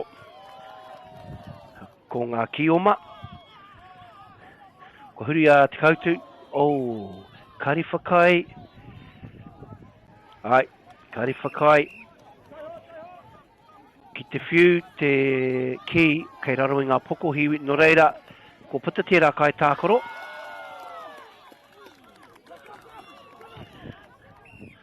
Tino rau e ngā pūkenga taku mōhio, ko puta mo te 2 miniti. Kei a manutuke, kei a te koutu. Haere tonu, te koutu ngā tani wha. Ai, kai te ata haere e hari te mea me. Kei a manutuke, ko whai, tērā na mawha, tāhua.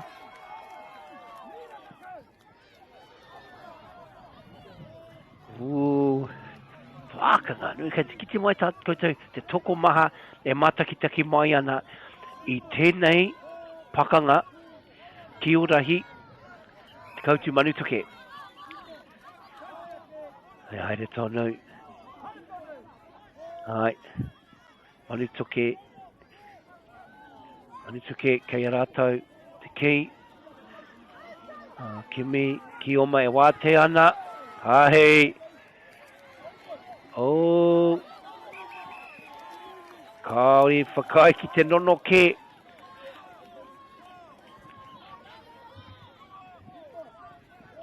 Oh. Te ki waho. Kei a manutuke. Ki o ma. Kimi te tai wā te ana. Ko kimi mo te wāpoto. E rangi.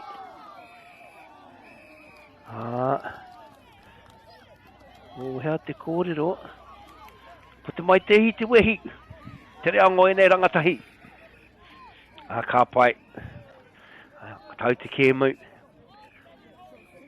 Ai, me tere whakatika tira āhuatanga. Ko te wairua tākoroa. Engari, me mana ki tētahi. Ai, kia tau. Ka pai. Kai te taku mōhio. Ai, me haere atu. Te āhuatanga.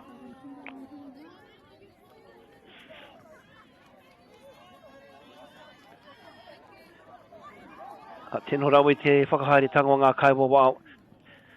Me eke te tau nei kapa. Ke mua haite ahi nei. I reira ka tēnō mōhio tātou, marama tātou. Ki te ihi me te waha, me te wana.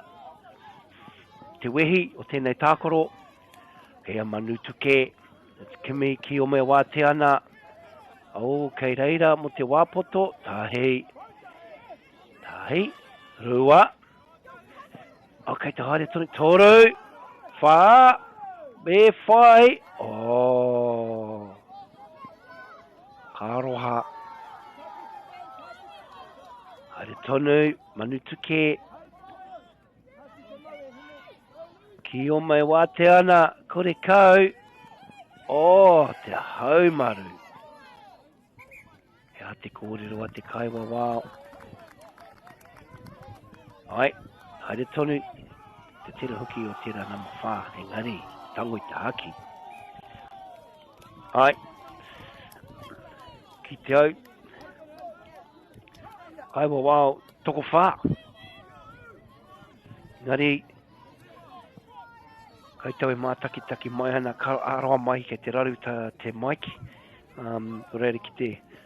Kore koutou e rongo I te kai whakapāho, hari te mate nui, ko ngā te mahi a te kāmera te mea nui. These live images. Kī-o-Rahi Nationals. Scintillating stuff on field 7. And te Koutu with the 9 seconds will be victors. And Manutuke been an outstanding opposition. But the bounce of the key has gone Te Koutu's way today. Kei reira te nui o ngā kura e mātakitaki mai ana I tēnei pakanga nui. A tāhua te rā tāhai. Taku mōhio ko pau te wā. Kare roa. Ka tangi te pere. Ka tohu kōwai. Ka hua kōwai ka tohu. Kau. Haere tonu te wā. Ngā huaro tēnei wāhanga. Here we are no Manutuke kua whai. Piro nui. Toru. Ka rawe. Haere tonu. Me haere tonu. Manutuke. Kimi tētahi e wā te ana. Kare. Kei te tino. Takaro tēnei wāhanga. Here we are no. Haere tonu te Koutu. Pau te wā. Me mihi ki ngā kai tākoro. Kao. Haere tonu. Te pōhehe. Pōhehe tēnā. Rua. Manutuke. Kai roto tonu. Toru piro. Te kōrero. Ai. Miki te kai ka, hea te kōrero a te kai wawau, he rutu kēpea. Ai.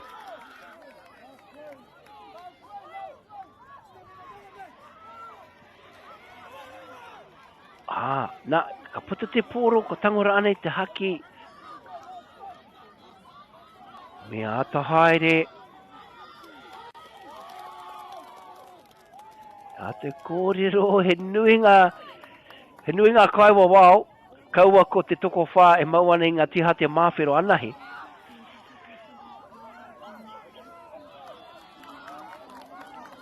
Ohohoho, kei te teno rongo tātou i te wairua tēnei tākoro ko etahi o ngā tino kapa o tēnei whakataetai tahe manu tuke e rua. Kei te huri te ao, e rangi, e a te kōrero, me kimi tētahi e wāte ana.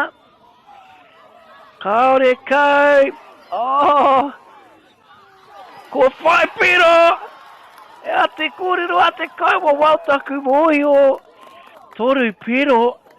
E te iwi, me tika ana nā kaute, he, o, unofficial, kai te karangata ora, me huitahi ngā kaua wau katoa, kā tika, kia tau te MΑORI. Me he me, ka pēnei, nā kaute whakamutuga, we will go to a fifth set. Now there is dispute whether it was 3 or 4 piro. But manu tuke. And we were calling it a little bit too early. It would look like 15 odd seconds to go, and Te Koutu were 5 or 6 ahead. Ngari karen o te wahine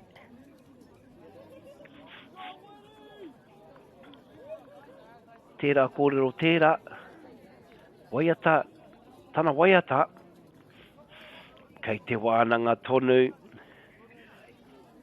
kei te hui tonu,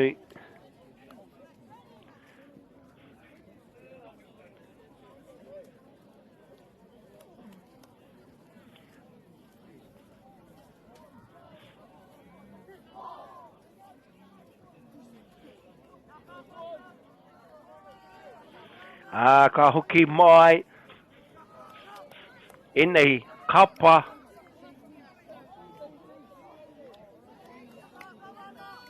manu tuke tēnā koutou te Koutu te aho matua kei reira te tuakana ora tēnō rawe whakatau ngā kaiwa wao whakatau tāwatanga o te tākoro. Tēnei fifth set, so shootout rules are you get a right of reply. Yep, so the rule is you get a right of reply. So Te Koutu will start. If they score, the other team has a chance of right of reply. Obviously, if they don't score, so if the Koutu don't score off this and Manu Tuke get the key and they score, they win.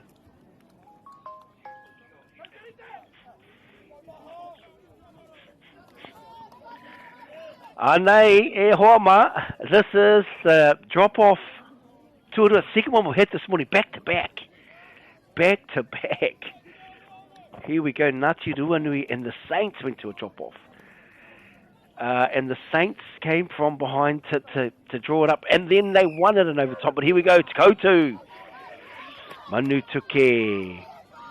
Ka te kōrero, o, kare kau. No reira. Anei. Kei Manu Tuke ina nei. Mehe mea ka whai piro, a Manu Tuke,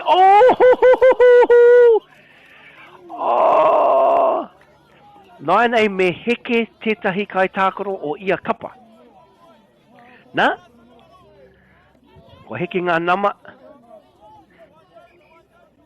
So, whoever scores next wins. Ko tūwhera.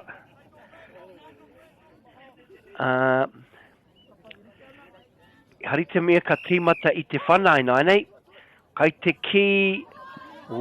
tahi. Karoha. Me mihi ki te āhuatanga o tēnei kai o enei kai tākoro katoa.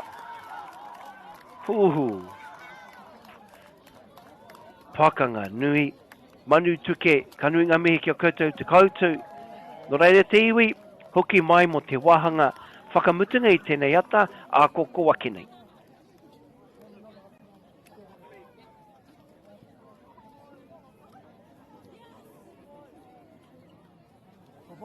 All good.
No, I'm all good.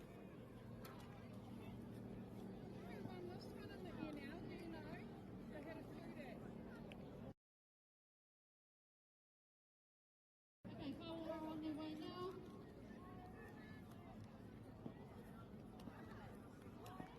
This is our last round of 8 fields. We're into our finals playoff placings for our 17th to 32nd places. Good luck, whānau. Enjoy, have fun.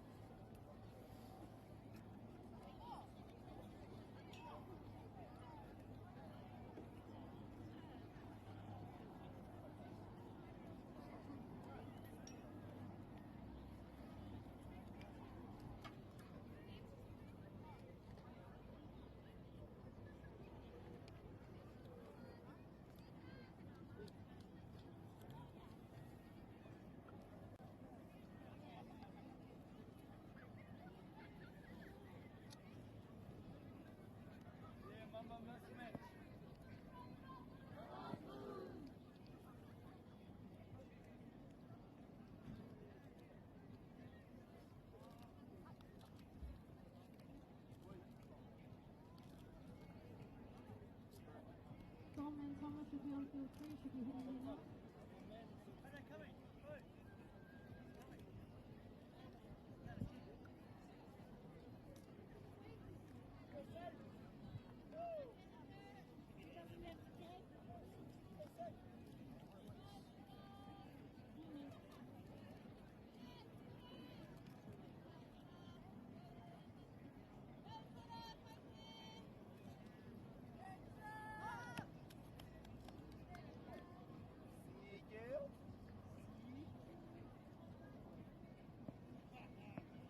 Okay, let's go. Teams on the field.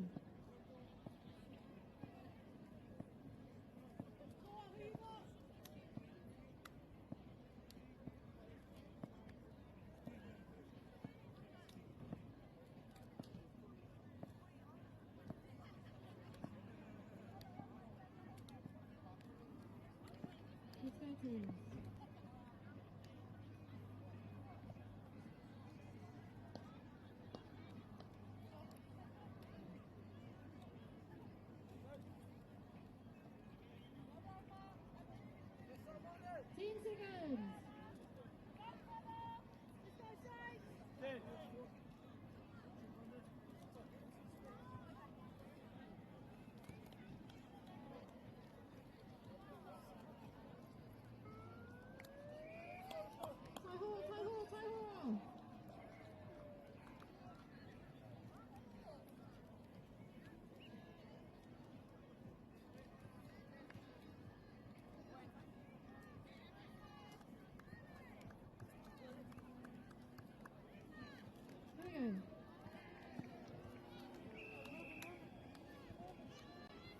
Can I get a whoop whoop, Saints Peowhairangi, Kī-o-Rahi, 26. Nau ma hoki mai, Scintilline Field 7. E mihi ane ki a koutou e hono hono mai ki tēnei whakapāhotanga. Kore utu, MāORI stream. It's free. I'll say it again, it's free. Jump on, check it out. And here we have Peowhairangi slicing around, and what a ha te kōrero, tahi te pero, Peowhairangi, Saints. If you're wondering, Saints, ko wai tēnei kapa? Well, the kōrero that has arrived, you've got to do a bit of mahi kāinga, a bit of homework, because St. Patrick's and St. Mary's have combined to combine the Saints. This is the 5th game of the morning. Stunning morning. Hey, last week of the term, everyone's stoked, especially if you're at the Kī-o-Rahi Nationals. Wednesday, playing a little bit of code. Head back to Koutu maybe for one more day of the week, and then it is Easter into your school holidays, and I hope you have a beautiful holidays. I know the teachers will be stoked with this short term. Congratulations, you made it, and you do a wonderful job. Speaking of wonderful jobs, the Kaiwa Wow in the Pretty in Pink. There we go, Pretty in Pink. Now, the game before this, you might have wondered, why were there 4 Kaiwa Wow? Why were the sidelines packed? Was a top of the table clash? Ara ke te take. Now we have had a few technical difficulties with the microphones, so if you hear the commentary go in and out, don't be too alarmed because you'll still have the visuals. Which leads me to the camera, ladies and men, all those bringing you these images from all our fields at Kī-o-Rahi. An outstanding job. So ka hoki mai ki tēnei pakanga nui I tēnei ata. Saints Peowhairangi. Pai kare. Oh, ko ai te rakai tākaro miharo. Oh, pai te reo, he mea nui te whakawhiti kōrero. Ne? Communication. He mea nui te communication. Oh, whiu hopu piro, Peowhairangi. Ka mihi. Ka nui ngā mihi.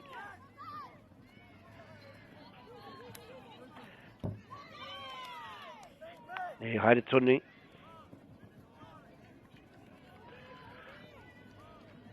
E te haere tonu. Te wā.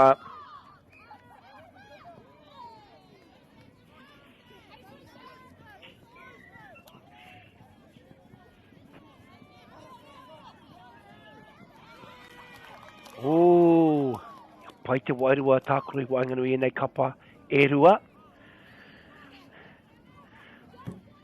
Oh, Saints, Taniwha, Tiha, whai piro.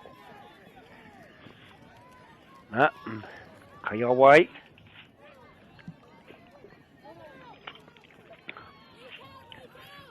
Oh, te tere hoki. Pakari rawa e nei kapa. Whiti mai te rā, puta mai. Kai te pakari tonu, o ngā Taniwha. Peke me te whiu, ko whai pero a Saints, ngā Taniwha. Hato patarika, hato meri. O, kaunga, engari. O, koe nana. Ai kei te whiu haere. O. Haere tonu. Peowhairangi, Saints. Kai a Peowhairangi, Kioma, huri haere, te ao, taku mōhio, tango I te haki, ko tahino te haki, me hoki atu, me whakawhiti te ki, kei ngā hato, patariki, me mere, o kōwai, whai piro a Peowhairangi tere huri te pōro. Tere hoki te haere o tēnei kēmu, tēnei wāhanga. Aira. Kai runga no atu. Wāhanga tuatahi. Ara, ko pau te wā. Hoki mai a ko ake nei e te iwi.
O hoki mai e te whānau, tēnei wahanga tuarua.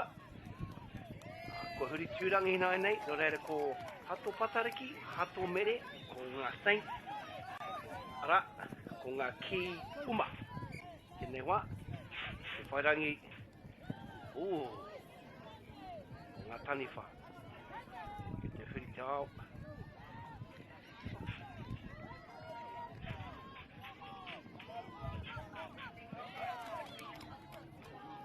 Huritea, huritea. Oh. Kaya wai.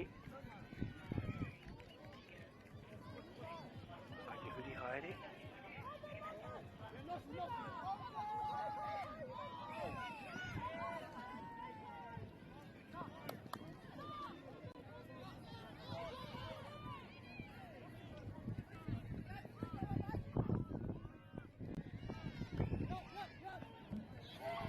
Oh, kia ora mai. Oh, wai piro.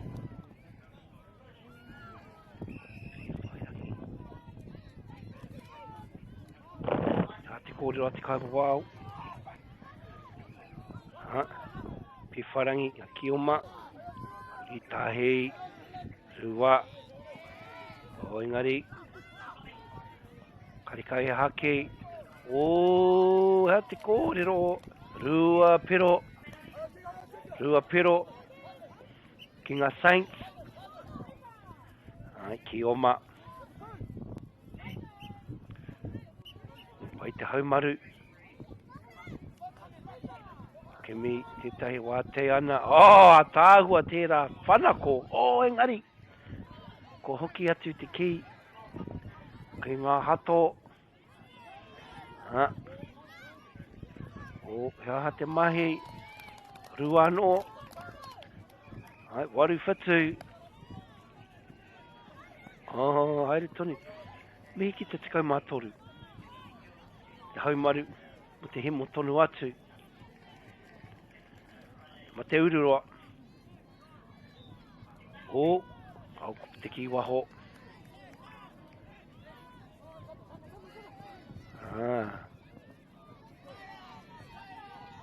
e kairera tonu,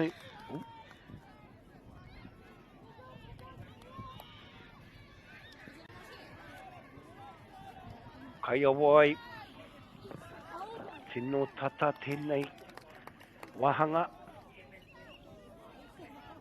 Reire tiwi, me ko koe tēnā, ko te kātara anui kei te tiro no koe te iparangi, ko tai mai ki konei me te aha, tēnei me tēnei, te whakataitai ngā kura tuarua, huri no te motu, ko te Kī-o-Rahi te hākina kina. Kai, Aotearoa tēnei whakataitai, no reira, nau mai, mātakitaki mai. Ra, tā taniwha, te taniwha, ko whakawhiti te ki,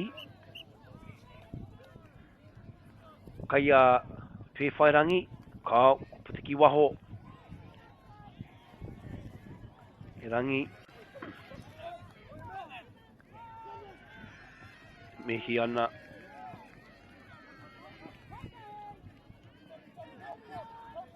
te āhuatango te tākoro, tēnā koutou,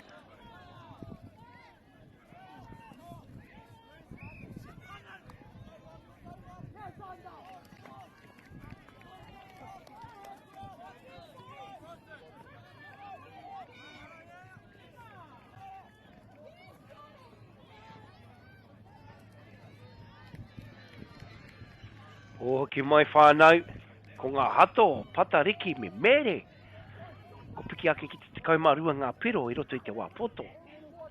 Peowhairangi, waru, ko te nuinga o te wā, hari te mea ia wā, o ia te wā, engari, the Kioma team generally can accumulate more points in a set, purely because they can collect more piro by touching the po. So there's that potential, as we are witnessing right now. Need to put the old sneaky little dummy out, but lost the haki. You lose the haki, you go back to kore. And there we have the wahanga tuarua. We'll be back for set 3 and 4.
Hoki mai tamama. Kia ore te whānau wahanga tua toru.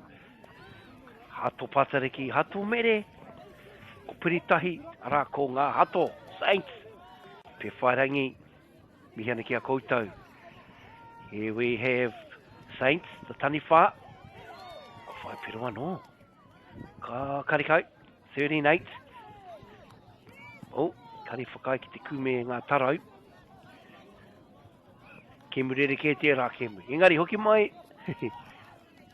Peowhairangi. Oh, yes, yes, yes, yes. They open the account in the third wahanga. Oh, here goes another one of those nacho kicks. Yeah, hoki mai. Oh, peke me te whiu. Oh, haere tono. Oh, pai karo, pai te karo. Oh, yes. Another great skill, the low dipping paddle pass.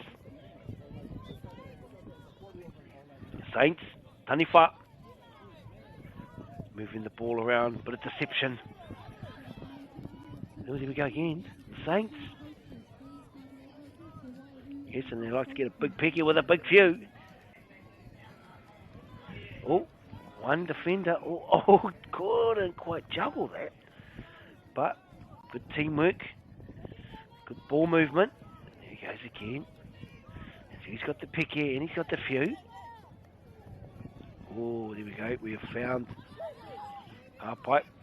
Whairangi cruising around. Is he going to slide through? Yes. With ease. Whairangi again. Oh, they're going to go at it again. That 10. Jump, swivel. But lost his flag. Taniwha. Oh, beautiful karo there. Well, here he is, number 11, who's very deceptive in the last pedal. Rua, he might go, no. There was an opportunity to slice through. However, oh. Tango I te haki, I te hiko na whakamutunga. Oh, pai te rā karo. Kai te haere tonu. Haere tonu te rā pakanga. Haere tonu ngā mahi.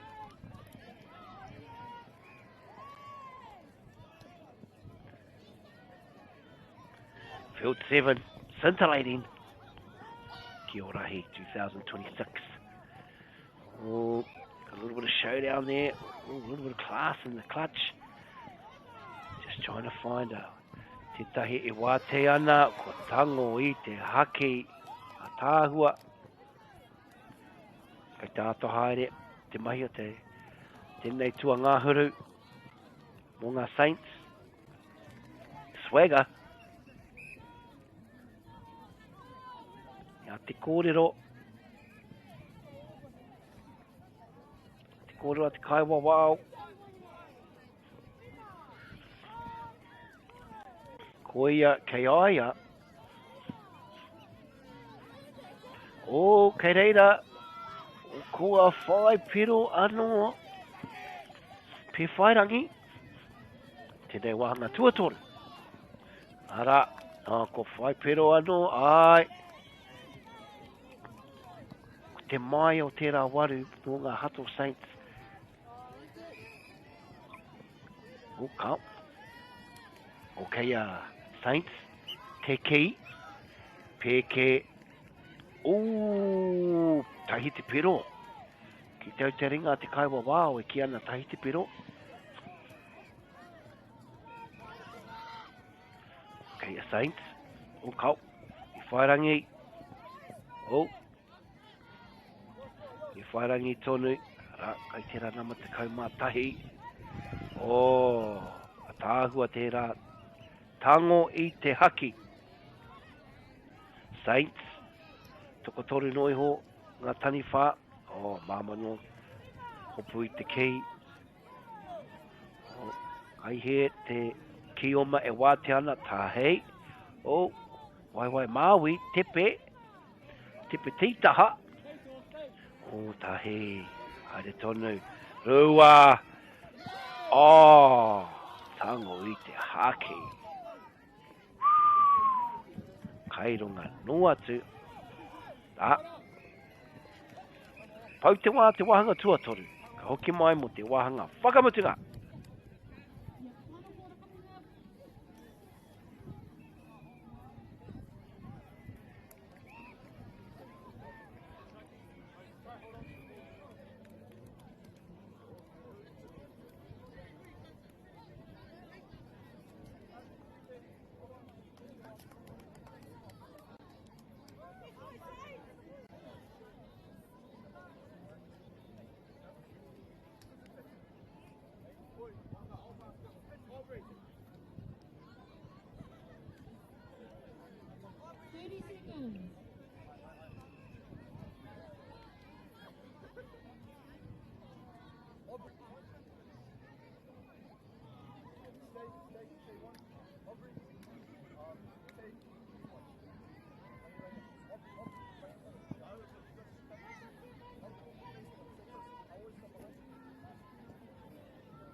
Whānau, wahanga tua whā, tēnō tata tēnei kēmui wanganui ngā kura, Peowhairangi, hato patariki, hato mere. Ko whakarapopoto ki te ingoa Saints. Ara, kai awai, kai ngā Saints, te ki, toru pau, tango i te haki wai mari e, ki te kore, piki ake. Ara, kai te huri hari te ao, ko ngā hato, ehe ke ngā pau, ko pā. Kua whakawhiti e rangi, kua whara, no, hari te whara. Kua wātea, hea ngā piro.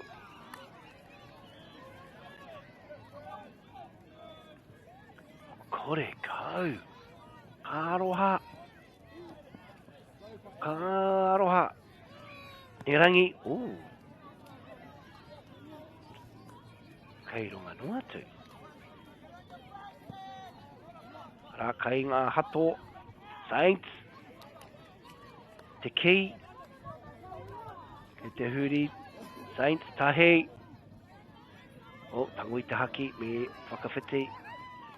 O kau kei a Peowhairangi, o tahi te piro, te kaumatoru, trails, te kaumarima, hato have got it back, and just such quick turnovers. Rua, ngā wā, kua pā, te tehi o ngā pau, wai, e ha te kōrero, piro, e toru ngā piro, Saints. Yes, very close, nearly blocked that. Ko tāhai, te tērā te kaumatoru. Karawe, kai awai. Saints with the key, just once again, found a open free player, tahi, rua. Kai te huri haere, toru. Whai piro. E wha. Wow. Whanga piro I roto I te wā poto ko tēnō eke. Saints. I roto I te wā poto nei. Iti nei. And what a slam dunk. Mehe, kai tākoro, poi tūkohu. In the last couple of minutes. And as you see, when the game halts, time does not stop for anybody. Here we are not. Saints. Tahi. Ko tāhai. Peowhairangi, pai te tāhai, pai te whanako I te pōro. Kai Saints tahi. whakahoki ki wainga, ki te kaitea ki. Kai waho anō, rua, tōru. O ki me, nana ki te kemi, tētahi e wā te ana, he waiwa e tahi wā. Engari, oh, kāroha, kāroha. I haere tonu ngā mahi. Tērā te kai mā toru. Tēnō rawe ki te pānui. Koira te wātua toru tua whāra nei, ko tāha ia, ko pānui ia. Te maka, te tahi kai tākoro ki te rātu, I reira ia e whānako ani te pōro na te pai o te pānui. Engari, ko ngā hato, pai kare, kai te tino ike rātau, toru te kau hekona e toi ana, ka pau te wā, ka haere mo te kāw te rānui, ka hoki mai mo ngā whiringa whaieti. Engari, ko te kōrero a te kaiwa wāo, taku mōhio, kaore roa, ka hipa te wā, ka pau te wā, ka eke ngā saints, o te tēnei kēmu, pēke, ara, kai te tangi, rongo tātou I te tangi o te whio, ko pau te wā, ka nui ngā mihi ki enei kura, o tira ngā kura katoa, ko tai mai ki tēnei whakataitai Kī-o-Rahi, 2026 MΑORI 2, MAORI ora.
Play on.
Rua.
Lima.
20 seconds.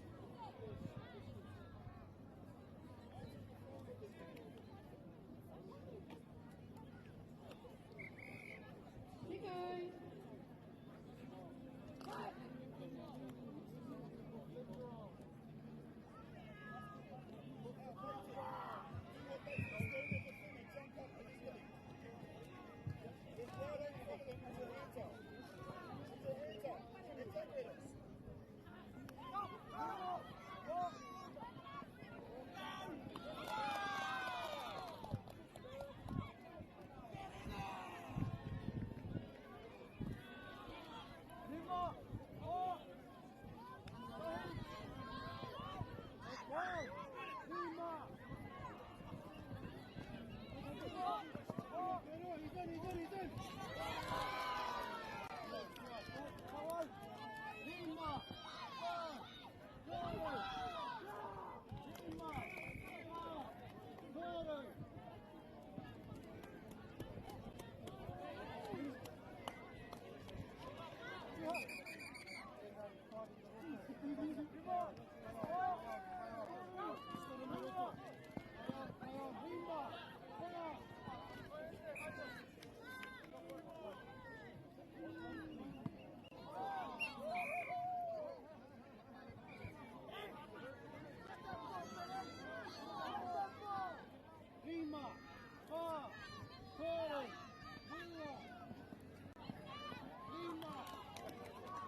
Thank you, Jono.